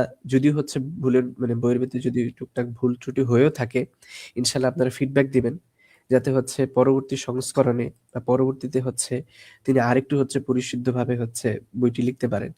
যেহেতু হচ্ছে আহ রাকিব ভাই আহ প্রথম দিকে আর কি হচ্ছে লিখেছেন, হয়তোবা কিছু ভুল ত্রুটি থাকতে পারে। তো সেই হিসাবে হচ্ছে আমরা সবাইকেই বলবো যে যারাই হচ্ছে কোনো ভুল ত্রুটি বা কিছু কমেন্ট থাকে অবশ্যই হচ্ছে আপনারা দিবেন। রাকিব ভাইকেও পরামর্শ দিব যে আপনি একটা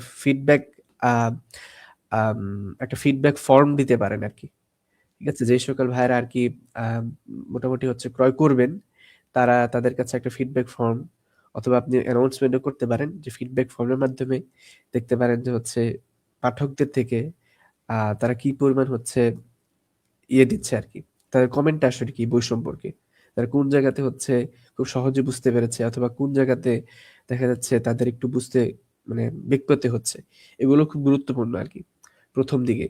তো আস্তে আস্তে ইনশাল্লাহ যখন মানুষের ফিডব্যাক পাবে এবং সবাই পড়া শুরু করবে, তখন ইনশাল্লাহ দিলে হচ্ছে আমরা বুঝতে পারবো আসলে বইয়ের কোন জায়গাতে কিছুটা পরিবর্তন করতে হইতে পারে আর কি।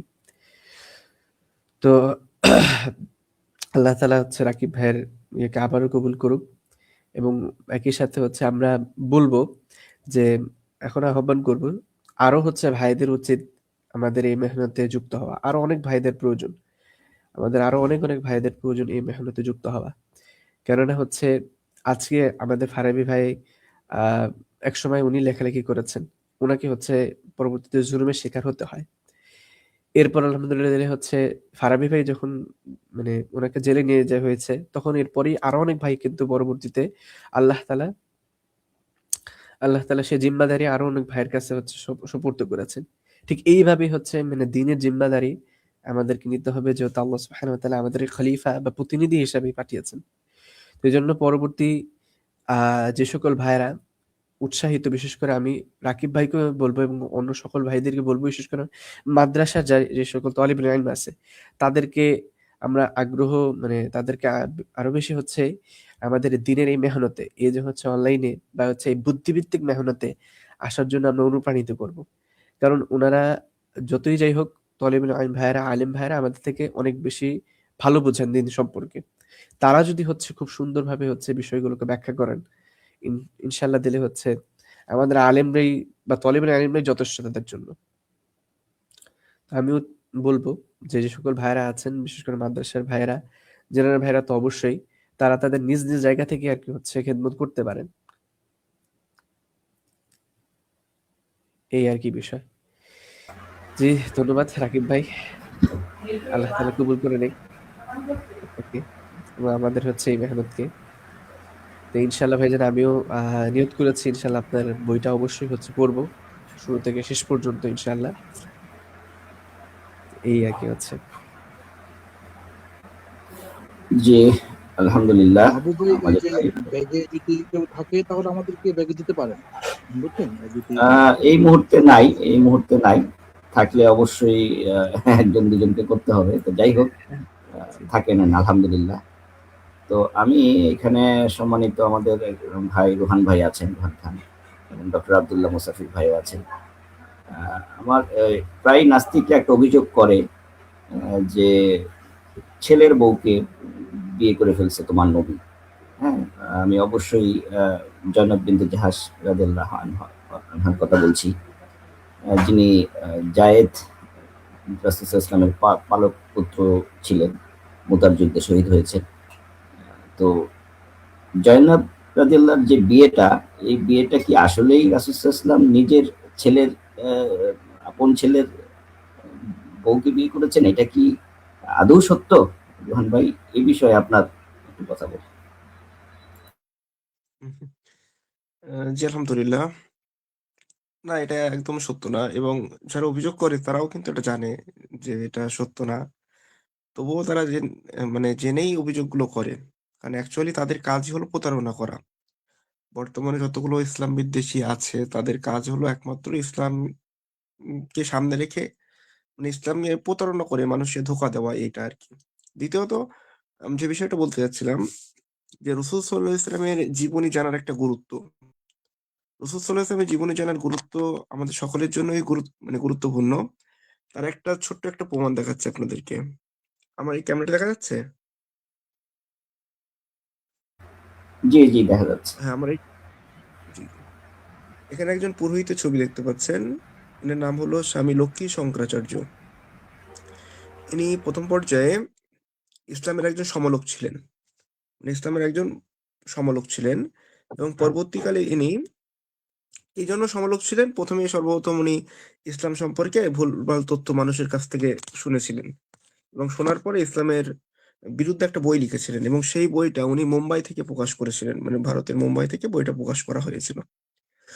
পরবর্তীকালে আল্লাহ রাসূল সাল্লাল্লাহু আলাইহি ওয়াসাল্লামের জীবনী সম্পর্কে পড়া শুরু করেন, এবং জীবনী পড়ার পরে এই স্বামী লক্ষ্মী শঙ্করাচার্য তিনি যে বইটা বোম্বে থেকে পাবলিশ করেছিলেন ইসলামের বিরুদ্ধে, এবং ইসলামের কোরআন থেকে অনেকগুলো অভিযোগ তিনি বইয়ের ভিতরে লিখেছিলেন, সেই অভিযোগের জবাবের বই ইনি নিজেই লিখেছিলেন।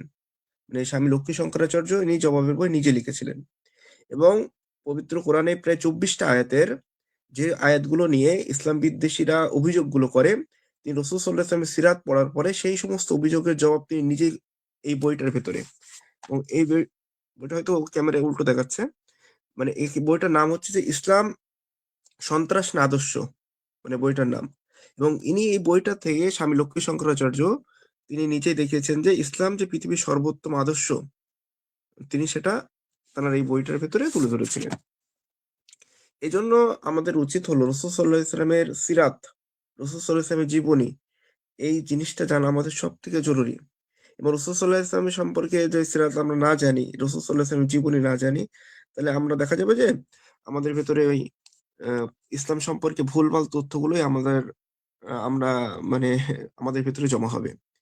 এজন্য রাসূল সাল্লাল্লাহু আলাইহি ওয়াসাল্লামের সিরাত যখনই আমরা জানবো, রাসূল সাল্লাল্লাহু আলাইহি ওয়াসাল্লামের বিরুদ্ধে যে সমস্ত অভিযোগগুলো করা হয়, সেই সমস্ত অভিযোগগুলোর পটভূমি, প্রেক্ষাপট এবং সমস্ত কিছু যখন আমরা জেনে যাব, তখন দেখা যাবে যে রাসূল সাল্লাল্লাহু আলাইহি ওয়াসাল্লাম সম্পর্কে যে তথ্যগুলো করা হয়, সেগুলো সম্পূর্ণই মিথ্যা, এবং সবগুলোই মানে প্রতারণা।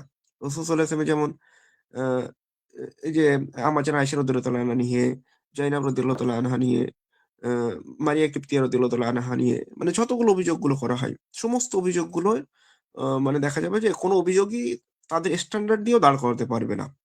এজন্য আমাদের উচিত যে তাদের জবাবের খণ্ডনমূলক বইগুলো আমাদেরকে পড়া, এবং এই কাজটা করেছেন আমাদের রাকিব ভাই, রাকিব হাসান শাকিল ভাই। অ্যা ক এবং এই কাজটা করার জন্য অনেকে সহযোগিতা করেছেন। সকলকে আল্লাহ সুবহানাহু ওয়া তাআলা যেন উত্তম বিনিময় দান করেন এবং উত্তম প্রতিদান দান করেন। যে সমস্ত ভাইরা এই বই লেখার জন্য সহযোগিতা করেছেন এবং বুদ্ধি, শ্রম, মেধা দিয়ে সহযোগিতা করেছেন, সকলকে আল্লাহ সুবহানাহু ওয়া তাআলা যেন উত্তম প্রতিদান দান করেন। এবং আল্লাহ সুবহানাহু ওয়া তাআলা যেন সর্বোপরি এই বইটাকে কবুল করেন, এবং আমাদের সকলকেই কবুল করেন। জি, জাযাকাল্লাহ খাইরান। আসসালামু আলাইকুম। আলহামদুলিল্লাহ। ইতিমধ্যে আমাদের মাঝে উপস্থিত হয়েছেন আমাদের সকলের প্রিয় হাফিজ ভাই। চলে যাচ্ছে আমাদের হাফিজ ভাইয়ের কাছে। জি, আসসালামু আলাইকুম ওয়া রাহমাতুল্লাহি ওয়া বারাকাতুহু। জি, ওয়ালাইকুম আসসালাম ওয়া রাহমাতুল্লাহি ওয়া বারাকাতুহু। ধন্যবাদ রাকিব ভাই, আপনাকেও সুন্দর লাগছে, পাগড়ি পরে আছেন মাশাআল্লাহ। ঠিক আছে। তো জি, এই পাগড়ি পরাতে অনেকগুলো ভাব আছে। একটা হচ্ছে নেতা নেতা লাগে, হ্যাঁ, আর একটা হচ্ছে যে জামাই জামাইও লাগে, হ্যাঁ, মাশাআল্লাহ। না, দেখতে সুন্দর লাগছে। তো ইনশাআল্লাহ আমরা চাই যে এই পাগড়ির মাধ্যমে একটা পর্যায়ে আপনি আপনার যে এখন যেই অবস্থাটা আছে, মাশাআল্লাহ, আপনি এই বয়সে, এত অল্প বয়সে লেখালেখি করেছেন। লেখালেখি করার পর আপনি মাশাআল্লাহ লাইভও করবেন আমার কাছে মনে হচ্ছে, আশা করছি আমি। আল্লাহ রাব্বুল আলামিন যাতে আপনাকে অনেক বড় করে তোলেন, আমিন। তো এবং আপনার এটা ভালো, এই বয়সে যারা এরকম কাজ করছে, দিনের কাজ করছে, তারা যদি আগে থেকে দিনের কাজ করে তাহলে তাদের মধ্যে থেকে ইসলাম এমন একটা বিষয়, ইসলাম আমি দেখেছি যার মধ্যে ঢুকে তার মধ্যে একটা ম্যাচুরিটি চলে আসে, সুবহানাল্লাহ। এটা কিন্তু ব্যক্তির কোনো সৌন্দর্য না, এটা হচ্ছে ইসলামের সৌন্দর্য। তো যাই হোক, এবং আপনি যে বইটা যে টপিকে লিখেছেন, মাশাআল্লাহ, এটা তো একটা চমৎকার টপিক, হ্যাঁ। এই টপিকে যারা পড়বে অনেকেরই প্রশ্ন থাকে, হ্যাঁ, অনেকের জানার ইচ্ছা থাকে। তো আমি আশা করছি, এবং আমি বইটা পড়েছি, যে বিষয়টা হচ্ছে, আমি প্রথম দিকে যখন পড়েছি, প্রথম থেকে নিয়ে যতটুকুই পড়েছি আমার কাছে অত্যন্ত ভালো লেগেছে, সহজ কথা, হ্যাঁ, এক কথায় চমৎকার একটা বই, এবং অত্যন্ত আমার কাছে ভালো লেগেছে, তথ্য বহুল, এবং সিকোয়েন্সটা খুব চমৎকার, হ্যাঁ। দর্শকদের উদ্দেশ্যে বলবো যে একটার পর আরেকটা যে বিষয়গুলো এসেছে, হ্যাঁ, সেগুলো আসলে অত্যন্ত চমৎকার ভাবে বইটাতে ফুটিয়ে উঠেছে, যতটুকু আমি দেখেছি। তো ইনশাল্লাহ একটা পর্যায়ে, এটা তো শুরু, একটা পর্যায়ে আরো বই বের হবে, আরো খেদমত বের হবে ইনশাল্লাহ। এবং আমি একটা কথা বলি, এটা আমার কাছে মনে হয় যে ভিডিও কন্টেন্টের চেয়েও বই বা কিতাবের ইয়েটা স্থায়ী বেশি হয়, এটা আমার অবজারভেশন। কারণ আমি দেখেছি যে আমার যেমন আগের ইউটিউব চ্যানেলটা আমার নেই, আমি এমন দেখেছি যে আপনি শাকিল ভাই দেখবেন, আপনি আগের, যেমন আমি বলি কারি ওবায়দুল্লাহ, হ্যাঁ, উনি অত্যন্ত চমৎকার একজন কারি ছিলেন, এবং ওনার কিন্তু আগে অনেক তেলাওয়াত পাওয়া যেত, হ্যাঁ। বাট এখন আপনি কিন্তু যদি আপনি অনলাইনে ইউটিউবে যদি সার্চ করেন, আপনি কিন্তু তার তেলাওয়াতটা পাবেন না। তো দেখবেন আগের অনেক কিছু, আমরা আগের অনেক অডিও, অনেক কিছুই আমরা কিন্তু পাই না। আপনি ইউটিউবেও 20 বছর আগের কোনো কিছু পাবেন না, হ্যাঁ। যেটা ওই ক্যাসেটটা তো ভিন্ন ছিল, ওই ক্যাসেটেরও কোনো তথ্য আমাদের কাছে কিন্তু এখন আর সেভাবে নেই। কিন্তু কিতাবের যে বিষয়গুলো আছে সেগুলো কিন্তু আলহামদুলিল্লাহ সংরক্ষিত থাকে। তো এটা একটা ভালো কাজ করেছেন শাকিল ভাই, মাশাআল্লাহ, হ্যাঁ। আহ, আহ, লিখেছেন, মাশাআল্লাহ, এটা অত্যন্ত চমৎকার একটি কাজ, ভালো একটি কাজ করেছেন, এবং আপনার এই কাজের পিছনে আল্লাহ রাব্বুল আলামিন আপনাকে সহায়তা করুক, হ্যাঁ। এবং যখন বইটা বের হবে ইনশাআল্লাহ, আমি আশা করছি এখানে যারা আছেন সবাই আহ, একবার হলেও আপনারা এই বইটাকে আসলে প্রমোশন করবেন বা শেয়ার করে দিবেন, যাতে করে মানুষ এই বইটা সম্পর্কে পড়তে পারে, জানতে পারে। কারণ এই বইটা আসলে, এটা মাথায় রাখতে হবে, এই বইটা আমাদের শুধুমাত্র শাকিল ভাই লিখেছেন বা শাকিল ভাই লাভ হবে বিষয়টা এরকম না। এইটার দিকে যদি চিন্তা না করে, যদি ওই দিকে চিন্তা করা হয় যে এটা প্রিয় নবী সাল্লাল্লাহু আলাইহি ওয়াসাল্লামের স্ত্রী, আমাদের মাদের সম্পর্কে লেখা হয়েছে, তো সুতরাং এটা প্রচার করলে আমাদের সওয়াব হবে, এটা আমাদের একটা বই। তো এভাবে যদি প্রচার করা হয় বা এভাবে যদি বিষয়টাকে চিন্তা ভাবনা করা হয়, তাহলে আশা করছি বিষয়টা সবার জন্যই ভালো হবে। এই জন্য আমি বলবো যে এখানে যারা আছেন অন্তত একবার হলেও ভাইয়ের বইটা, আমাদের শাকিল ভাইয়ের বইটা শেয়ার করবেন, হ্যাঁ। এবং যদিও আমি অনেক সময়ের জন্য আসতে পারি নাই, কিন্তু আমি আশা করছি যে আহ, যখন আপনি আরো এরকম দাওয়াতি কাজ করবেন, আরো আপনার অগ্রগতি হবে ইনশাল্লাহ। এবং তখন সবচেয়ে বড় বিষয়টা হচ্ছে শাকিল ভাই, আপনাকে এটা মাথা রাখবেন, আপনাকে আল্লাহ রাব্বুল আলামিন সাহায্য করছেন, হ্যাঁ। আমিও নিজেও, আমি দাওয়াতি কাজে আমি মানুষের সাহায্য, হ্যাঁ, যেভাবে পাওয়ার কথা ছিল, দরকার ছিল, নাস্তিকরা যেভাবে অপরের সাহায্য পায়, হ্যাঁ, টাকা পয়সা বলেন, এটা বলেন, সেটা বলেন, দেখবেন আপনি অপরের সাহায্য পাচ্ছেন না, কিন্তু আল্লাহ রাব্বুল আলামিন আপনাকে সাহায্য করছেন। আমাদের তো আসলে ওভাবে, আমরা নাস্তিকরা যেভাবে টাকা পয়সা পাই, হ্যাঁ, নাস্তিকরা যেভাবে অ্যাসাইলাম পায়, আমরা কিন্তু সেভাবে সাহায্য সহযোগিতা পাই না, কিন্তু আমাদের যে সাহায্যটা আসে সেটা আল্লাহ রাব্বুল আলামিনের পক্ষ থেকে আসে। ঠিক আছে, তো সেই জন্য এইটা নিয়ে ঘাবড়াবেন না। হ্যাঁ, আর একটা কথা, যদি কোনো কিছু প্রচার প্রসারণা নাও হয় তাহলে সেটা ভাববেন যে এটা আল্লাহ রাব্বুল আলামিনেরই পরিকল্পনা। আল্লাহ রাব্বুল আলামিন যদি চায় তাহলে আপনার যে কোনো জিনিস, আপনি দেখবেন আপনি ঘরে বসে আছেন, হঠাৎ করে হুট করে যে কোনো ওই বিষয়টার প্রচার প্রসারণা শুরু হয়ে গেছে। তা আল্লাহ রাব্বুল আলামিনের সুবিধাজনক চাওয়াতে আসলে আপনার এই প্রচার প্রসারণাটা হবে বলে আমি আশা করছি। তবে চেষ্টা করা উচিত, হ্যাঁ, চেষ্টা করলে ইনশাল্লাহ ভালো হবে। তো ঠিক আছে, আমি মনে হয় একটু বেশি কথা বলে ফেলেছি, এবং যারা এখানে আছেন, হ্যাঁ, এবং ভবিষ্যতে আসবেন, ইসলামকে জানুন পেজের পক্ষ থেকে একজন আরিফুল ভাই এসেছেন, শাকিল ভাই এসেছেন, এবং আমি দেখতে পাচ্ছি মাহবুব ভাই এসেছেন, তারপরে ডক্টর আব্দুল্লাহ মুস্তাফির ভাইকে তো আমি চিনি। তো মাশাল্লাহ ওনারা বিভিন্ন লাইভে লাইভ করে থাকেন যতটুকু আমি দেখেছি, জেনেছি। হ্যাঁ, তো আল্লাহ রাব্বুল আলামিন সবার খেদমতকে কবুল করুক। হ্যাঁ, তো সবাইকে আমি সালাম জানাচ্ছি এবং আশা করছি হয়তোবা আরো অনেকেই আসবেন। জি শাকিল ভাই, আমি আপনার কাছে চলে যাচ্ছি। জি শাকিল ভাই। জি, ধন্যবাদ আমার হাফিজ ভাইকে। আমি সবাইকে একটু বলবো যে সবাই তাদের নিজ নিজ আইডিতে আশা করি শেয়ার করে দিবেন ভিডিওটা। তো ধন্যবাদ হাফিজ ভাই আপনার গুরুত্বপূর্ণ বক্তব্য এবং গুরুত্বপূর্ণ কিছু কথা বলার জন্য, যা আমার জন্য উপকারী। তো আমি ইনশাল্লাহ আল্লাহ তাআলার কাছে সংকল্প করেছি যে ইনশাল্লাহ আল্লাহ তাআলা যদি আমাকে কবুল করে অনলাইন প্ল্যাটফর্মে এখন আসবো না। অনলাইন প্ল্যাটফর্মে আসা এখনো সময় হয়নি। যখন সময় হবে ইনশাল্লাহ অনলাইনে অ্যাক্টিভ হবো, রেগুলার হবো ইনশাল্লাহ। সেটা আল্লাহ তাআলা ভালো জানেন সেটা কবে। তবে লেখালেখি করব। লেখালেখি করে আলহামদুলিল্লাহ আপনাদের মতন এত বড় বড় মানুষ, আপনারা আসলে আপনাদের আমার চোখের পানি চলে আসে যে এত বড় বড় মানুষরা আজকে আমার লাইভে আসছে। মানে আপনাদের সাথে কথা বলতে গেলে অনেক মানুষ আমি দেখেছি, তো আপনাদের কমেন্ট গুলো পড়ি, যে অনেকে অপেক্ষা করে বসে থেকে যে হাফিজ ভাইয়ের সাথে কথা বলবো, এরপর হচ্ছে আব্দুল্লাহ মুসাফির ভাইয়ের সাথে কথা বলবো, এরপর হচ্ছে আমাদের যিনি ছিলেন আজকের প্রধান অতিথি ওনার সাথে কথা বলবো। তো অনেকেই বসে থাকে কিন্তু কথা বলতে পারে না, অথচ আজকে আলহামদুলিল্লাহ আপনারা আমার লাইভে এসেছেন। এর যেটা আসলে বড় পাওয়া বা বড় কিছু হয়তোবা আমার জন্য হবে না, এটাই আমার জন্য সবচেয়ে বড় পাওয়া এবং এখানেই আমার সফলতা।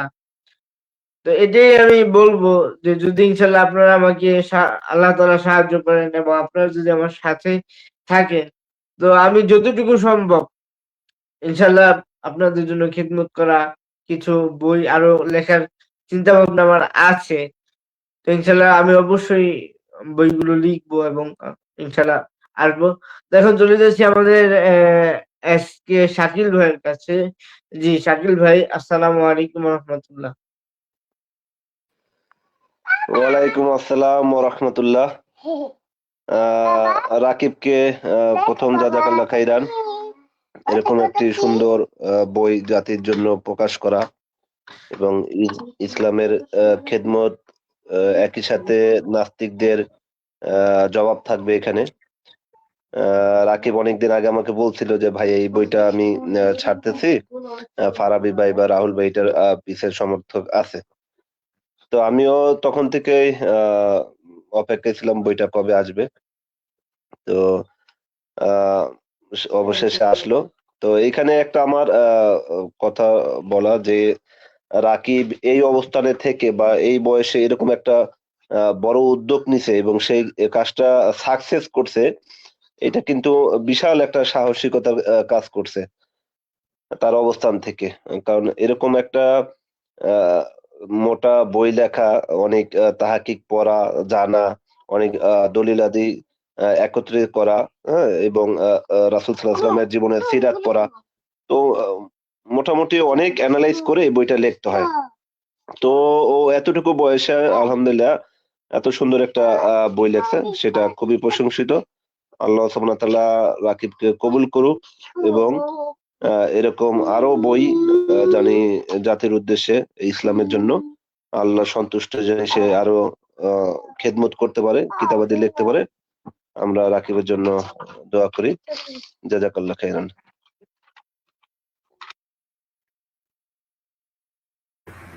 আহ, জি, শাকিল ভাই অসংখ্য ধন্যবাদ।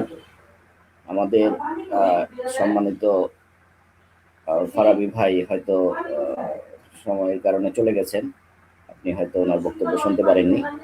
না, ফারাবি ভাইয়ের তো সাথে আমাদের ওদিনকে আমার কথা হয়েছে। মাহবুব ভাই, ফারাবি ভাইয়ের সাথে ওদিনকে আমার কথা হয়েছে। ওদিনকে আমাদের ফারাবি ভাইয়ের সাথে আমাদের মোহাম্মদপুরে একটা মিটিং হয়েছে। ফারাবি ভাই জানে, ওইখানে আমি ছিলাম, ফারাবি ছিল, মুফতি মারুফ কাসেমি ছিল, কাজী ইউসুফ জাহান ছিল, না আর আচ্ছা অনেক আচ্ছা আলেম ওলামা ছিল। ফারাবি ভাই ব্যক্তিগত ভাবে আসছিল আমাদের কাছে। তো বিস্তারিত প্রায় 2 থেকে 3 ঘন্টার একটা মিটিং হয়েছিল। তো এখানে অনেক কথা বলছি। তো মাশাল্লাহ, ফারাবিও ভাই একজন লেখক। সে তার লেখার কারণেই সে মনে করেন যে বাতিলের বিপক্ষে লেখার কারণেই সে এতটা বছর জেল খাটছে, হ্যাঁ, ফ্যাসিস্ট সরকারের অত্যাচারে, জুলুমে। তো জি জি তাকে, ফারাবি ভাইকে একজন সফল লেখক হিসেবে আমরা জানি। জি তো জি এই বিষয়টা আমাদের রাকিবও সেরকম একটা সাহসী কথার সাথে একটা বই লেখছে, খুবই মানে আহ, প্রশংসিত। খুবই ভালো লাগছে দেখে। জি, এই বয়সে মানে আমরা এরকম একজন আহ, দায়ী লেখক পেয়েছি, এটা আমাদের জন্য সৌভাগ্যের। এবং আমরা যারা যে মাদ্রাসায় যেই দিনের লাইনে যারাই পড়াশোনা করছেন, তারা যদি এই সমস্ত লেখালেখিতে আমরা চলে আসি, শুধুমাত্র অনলাইনে যুদ্ধ করলেই হবে না, আমাদের লেখনীতেও যুদ্ধ করতে হবে। যেখানে যেই জায়গায় বাতিলের বিরুদ্ধে কথা বলার প্রয়োজন, লেখার প্রয়োজন, আমরা সমস্ত প্ল্যাটফর্মেই আমাদের মাহবুব ভাই আপনি আমাদের হক চালিয়ে যান, প্রচারের দায়িত্ব। ওদেরকে নিয়ে আমি এক হ্যাঁ, মিনিট আসছি। আমরা হ্যাঁ, করে যাব ইনশাআল্লাহ। মাহবুব ভাই চালান। তো রাকিব ভাই আপনার বই, রাকিব ভাই বোধহয় নেটের সমস্যা। তো আরিফুল ভাই, আমার এই যে উদ্যোগটা, এই যে রাকিব ভাইয়ের যে এই যে অল্প বয়সে যে যে উদ্যোগটা নিয়েছেন, তো এই উদ্যোগটা কি আমরা আমাদের জীবন দশায় বা কয়জন সেটা আমরা করতে পেরেছি? তো এই বিষয়ে যদি আরিফ ভাই কিছু বলেন। জি মাহবুব ভাই, আপনি চমৎকার বলেছেন, অনেক ভাইরাও বলেছে। এটা আসলে খুবই আহ আশ্চর্যের বিষয়। কারণ আমরা তো দেখছি একটা কিতাব আসলে লেখা এটা সাধারণ কোনো বিষয় নয়। অসংখ্য কিতাব মোতালা করে বিভিন্ন সনদকে তাহকিক করে এরপরে আসলে একটা কিতাব লেখা এটা আসলে বিশাল কষ্টসাধ্য বিষয়। তো বিশেষ করে শাকিল ভাইয়ের এই বয়সে এই কাজ আঞ্জাম দিয়েছে আল্লাহ তাআলার পক্ষ থেকে বিশাল বড় একটা নিয়ামত ছিল। আল্লাহ তাআলার একটা কুদরতের সাহায্য তার ছিল। তো এটা আমরা আসলে খুবই আ গর্বিত এবং খুবই খুশি। আল্লাহ তাআলা তার দ্বারা এত বড় একটা কাজ নিয়েছেন। এবং সবথেকে বড় বিষয়টা হলো নাস্তিকদের সবথেকে বেশি অভিযোগ যে বিষয়গুলা নিয়ে আ সেই বিষয়ের মধ্যে এটা একটা বিষয়। সেজন্য আমি বলব যে শাকিল ভাই অত্যন্ত খুব সুন্দর কাজ করেছেন। এর আগে শাসমিক কিছু বিষয়ে তার সাথে আমার আলোচনা হয়েছে। আ তখনও সে আমাদের সাথে এ নিয়ে কাজ করেছে। তো সেই জায়গা থেকে আ বই লেখা শুরু থেকে নিয়ে আমার সাথে তো যোগাযোগ হয়েছে। বিভিন্ন লেখা কপি করে আমাকে দিয়েছে। আমি পড়েছি, দেখেছি। অত্যন্ত খুব চমৎকার লিখেছেন আলহামদুলিল্লাহ। তো মাহবুব ভাই ওইটাই আরকি। এই আল্লাহ তাআলা যে লেখা অনেকেই সাহস করে না। অনেক কিছু জানে, বুঝে তারপরেও কিন্তু একটা কিতাব লিখতে সাহস করে না। আ তো সেই জায়গা থেকে আ আল্লাহ তাআলা শাকিল ভাইকে কবুল করেছেন। এটা খুবই আল্লাহ তাআলা বিশাল একটা কুদরত সেখানে কাজ করেছেন। জি সেটাই। জি, মাহবুব ভাই। ধন্যবাদ। জি, তো আমাদের ফারাবি ভাইয়ের যে বিষয়টা উনি এখানে লাইভে এসে বলে গেলেন যে ওনার প্রায় ৩৮ বছরের জেলের যে মামলা সেটা এখনো চলছে। তো আ আ সেজন্য তার আর্থিক বিষয়টাও একটু আমাদের খেয়াল রাখতে হবে। তো ওনার বিকাশ নাম্বার বা অ্যাকাউন্টস নাম্বার দেওয়া আছে। তো যাদের সুযোগ থাকবে ফারাবি ভাইকে আর্থিকভাবে সহযোগিতা করার, তারা করবেন। কারণ একটা মামলা চালাতে বা তার যে যৌবনটা উনি দিয়ে দিলেন মাহবুব ভাই, দিনের জন্য। মাহবুব ভাই জি, জি, আমি একটু একটু আপনাকে একটু ইন্টিগ্রেট করতে চাচ্ছি আমাকে দুঃখিত। জি, মানে সাহায্য করাটা বলবো না আসলে তাকে কিছু হাদিয়া যদি আপনারা দিতেন, জি, জি, আমরা হাদিয়া আসলে সেই ওনাকে জায়গা থেকে একটু সহযোগিতা, দিনই সহযোগিতা করব আমরা। জি, জি, যার জি, সামর্থ্য অনুযায়ী। হ্যাঁ, তো আমরা চাই যে উনি সকল মামলা থেকে অব্যাহতি পাক। উনি মুক্ত বাতাসে আহ, ফিরে ফিরে মুক্তভাবে, হ্যাঁ, দুনিয়া দুনিয়ার আলো উনি ভোগ করুক এবং একজন মুজাহিদ হিসেবে আল্লাহ তাকে কবুল করে নিন। জি, শাকিল ভাই আপনি যদি কিছু বলতে চান। আসলে বলার মতন ভাষা হারিয়ে ফেলেছি যে এত দামি দামি মানুষ আজকে আমার লাইভে আসলেন এবং অনেকে ব্যস্ততার কারণে আসতে পারছেন না, এটাও আমাকে জানিয়েছেন। আজকে আসার কথা ছিল আমাদের আরো অনেক আলেমদের, আরো অনেক দায়ী ভাইদের, আরো অনেক আরে হ্যাঁ, রাকিব, ভাইদের আসার কথা ছিল। তুমি আজকে করবা, আমি তো জানি না, তাহলে তো রাহুল ভাইকে ইনভাইট করতাম। না, রাহুল ভাইয়ের রাহুল সাথে আমার ভাইকে বা কথা হয়েছে। মুশফিকুর মিনার ভাইকে ইনভাইট করতাম। হ্যাঁ, হ্যাঁ, হ্যাঁ, আমি সবাইকে ইনভাইট করেছি। রাহুল ভাইকেও ইনভাইট করেছি। আর রাহুল ভাইয়ের সাথে আমার হোয়াটসঅ্যাপে কথা হয়েছে। যদি সম্ভব হয় এখন আমার লিঙ্কটা আপনি পাঠান হোয়াটসঅ্যাপে বা এখন কল দিয়ে দেখেন আসে কিনা।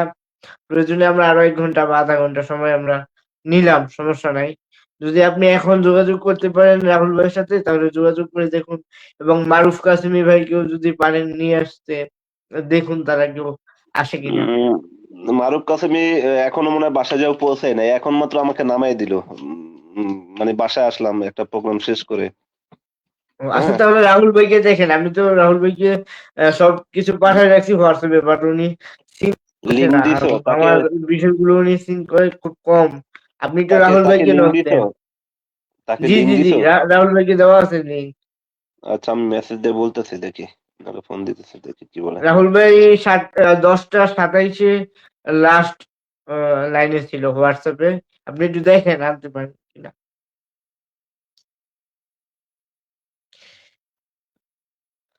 তো আবারও চলে যাচ্ছে আমাদের আরেকজন দাওয়াতি ভাই, আমাদের আরিফুল ভাই। আপনি কি আছেন লাইনে? জি ভাই, আছি, বলেন। জি, ভাই আপনি আলোচনা করুন ইনশাআল্লাহ।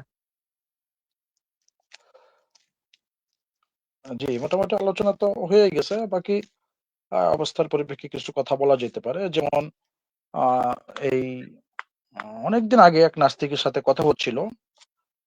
রাসূলুল্লাহ সাল্লাল্লাহু আলাইহি ওয়াসাল্লামের একজন বিবি ছিলেন, সারাহিল যে নাম ছিলেন।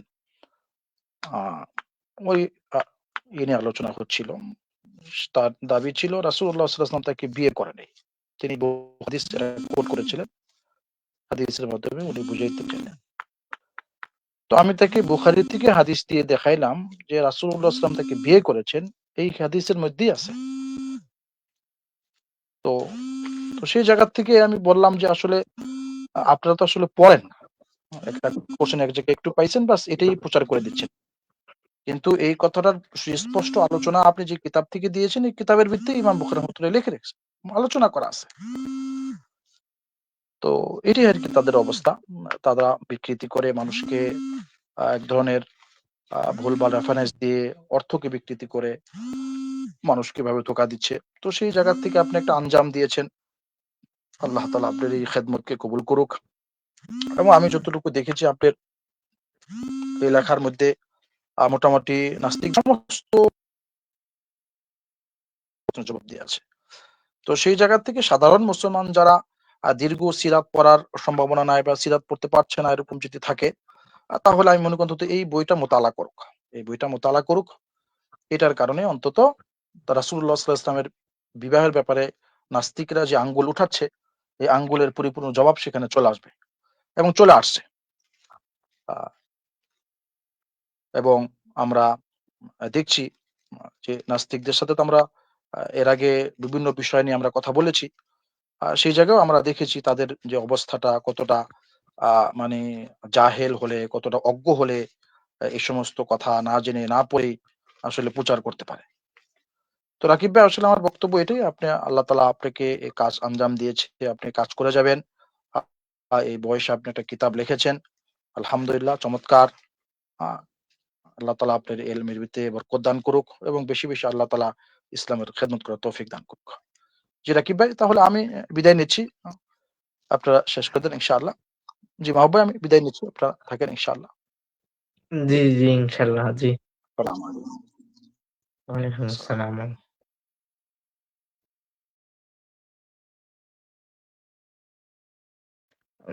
মাহবুব ভাই, আপনার কাছে আশা করি বইটার পিডিএফ আছে। পিডিএফটা একটু বের করে সবাইকে দেখান। সূচিপত্রটা বা বইটা। এক ঝলক।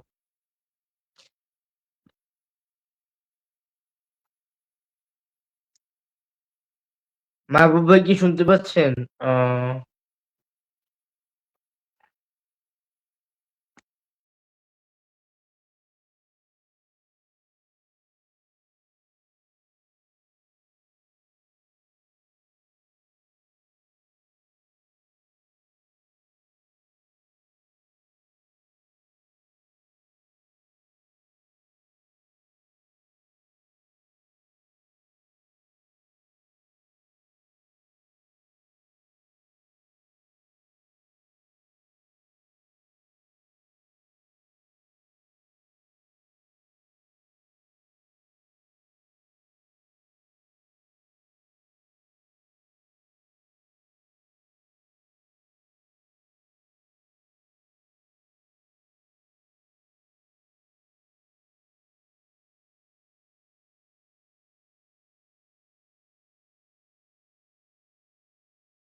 জি রাকিব ভাই।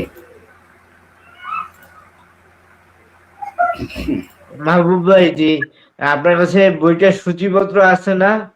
জি জি জি জি জি, সূচিটা দেখাইতে থাকেন। আমি একটু আসতেছি, হ্যাঁ? আপনি সূচিটা দেখেন এবং আলোচনা করেন, আমি ১ মিনিটের মধ্যে আসতেছি। জি জি আমি দিচ্ছি। আসো, এই যে জুস বানাচ্ছি, আসো। এই যে জুস আনা দিয়ে বানাতে হয়। জুস তো এই যে দেখো আমি দিচ্ছি। এটা হচ্ছে বইয়ের সূচিপত্র।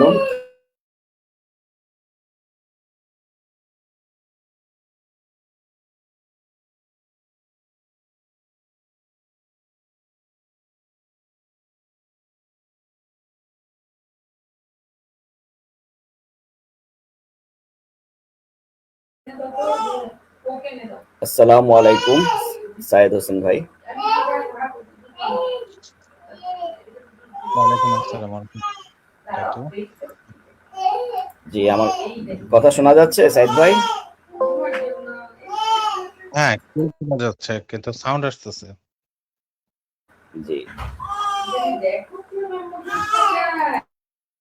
আমাদের রাকিব হোসেন শাকিল ভাইয়ের বইটার ইয়েটা দেখাচ্ছি, প্রচ্ছদ দেখাচ্ছি। আমি কথা বলছি আপনার সাথে একটু।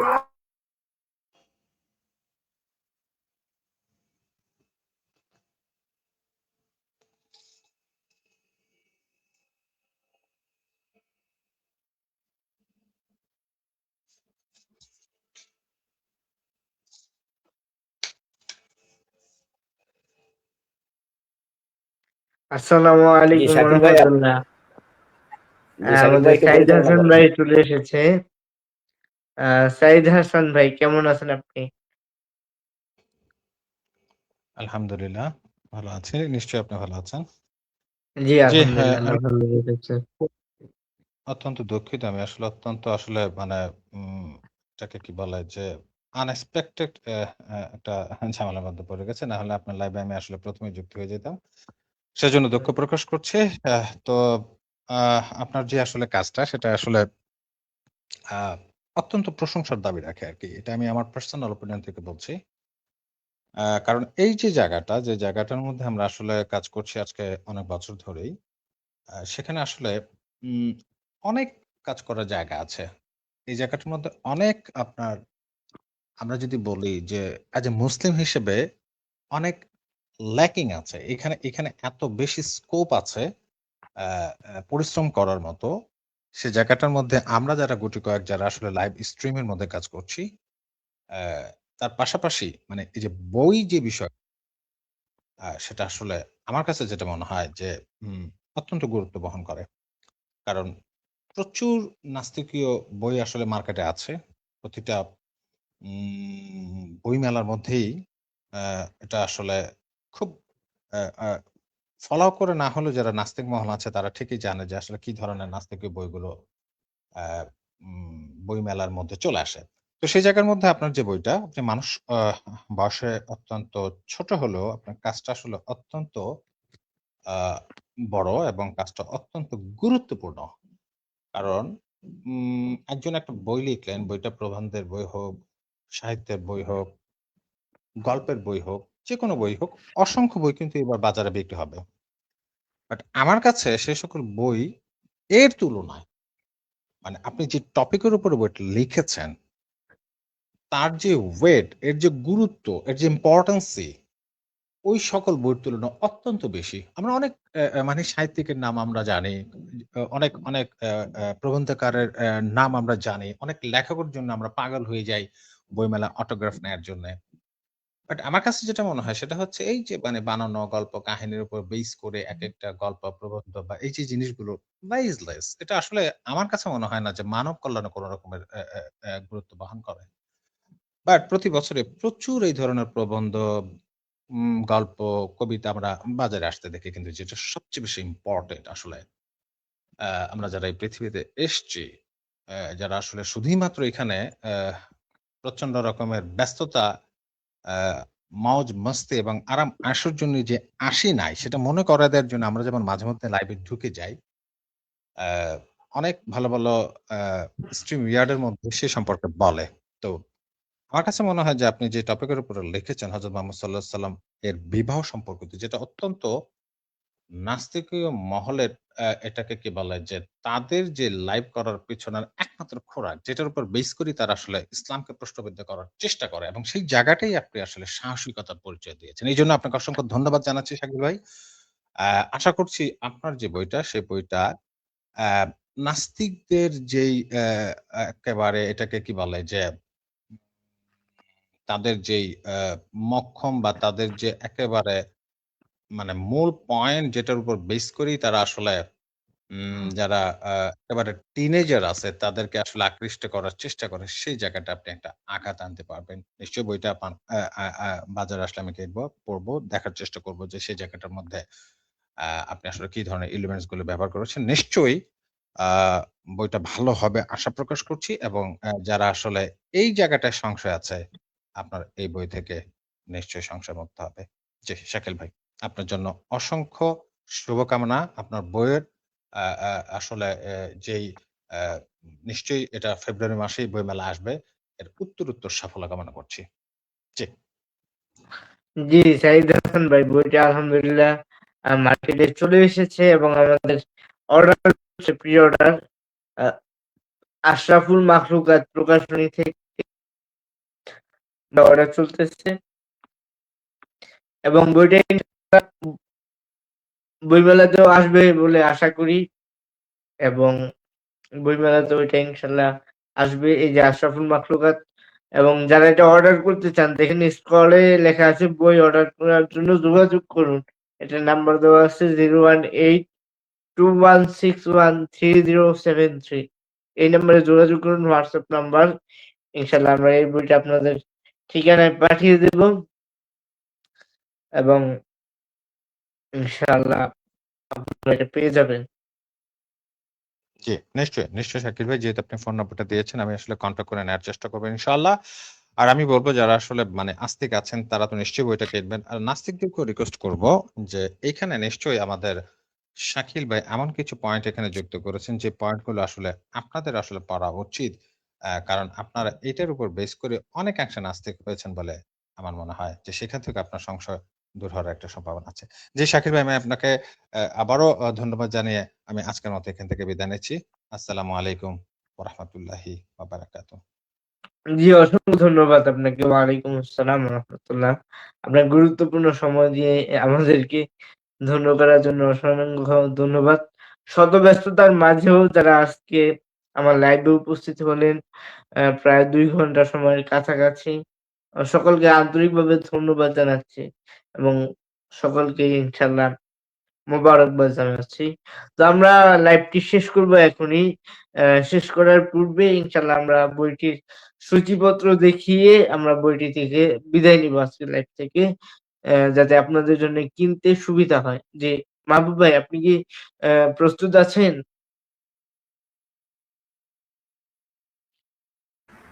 জি, জি, জি। জি, আপনি জি। শেয়ার দিয়ে রাখুন। আমি ইনশাআল্লাহ সূচিটা নিয়ে আলোচনা করি।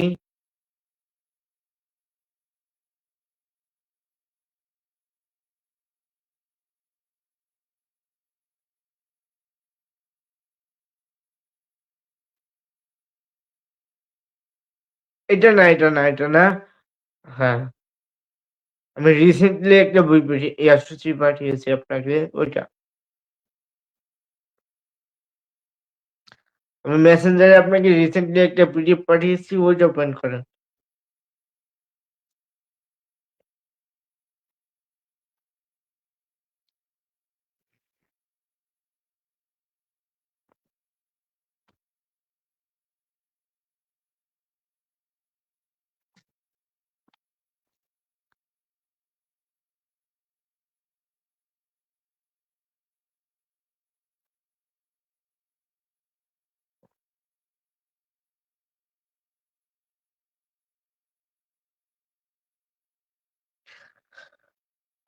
তো সম্মানিত দর্শক যারা যেখান থেকে দেখছেন সকলকেই বলবো আপনি কি শুনতে ইনশাআল্লাহ পাচ্ছেন আমাকে? হ্যাঁ, হ্যাঁ বলেন। হ্যাঁ, হ্যাঁ। জি, এইটা দেখেন হচ্ছে কিনা। জি, দেখি।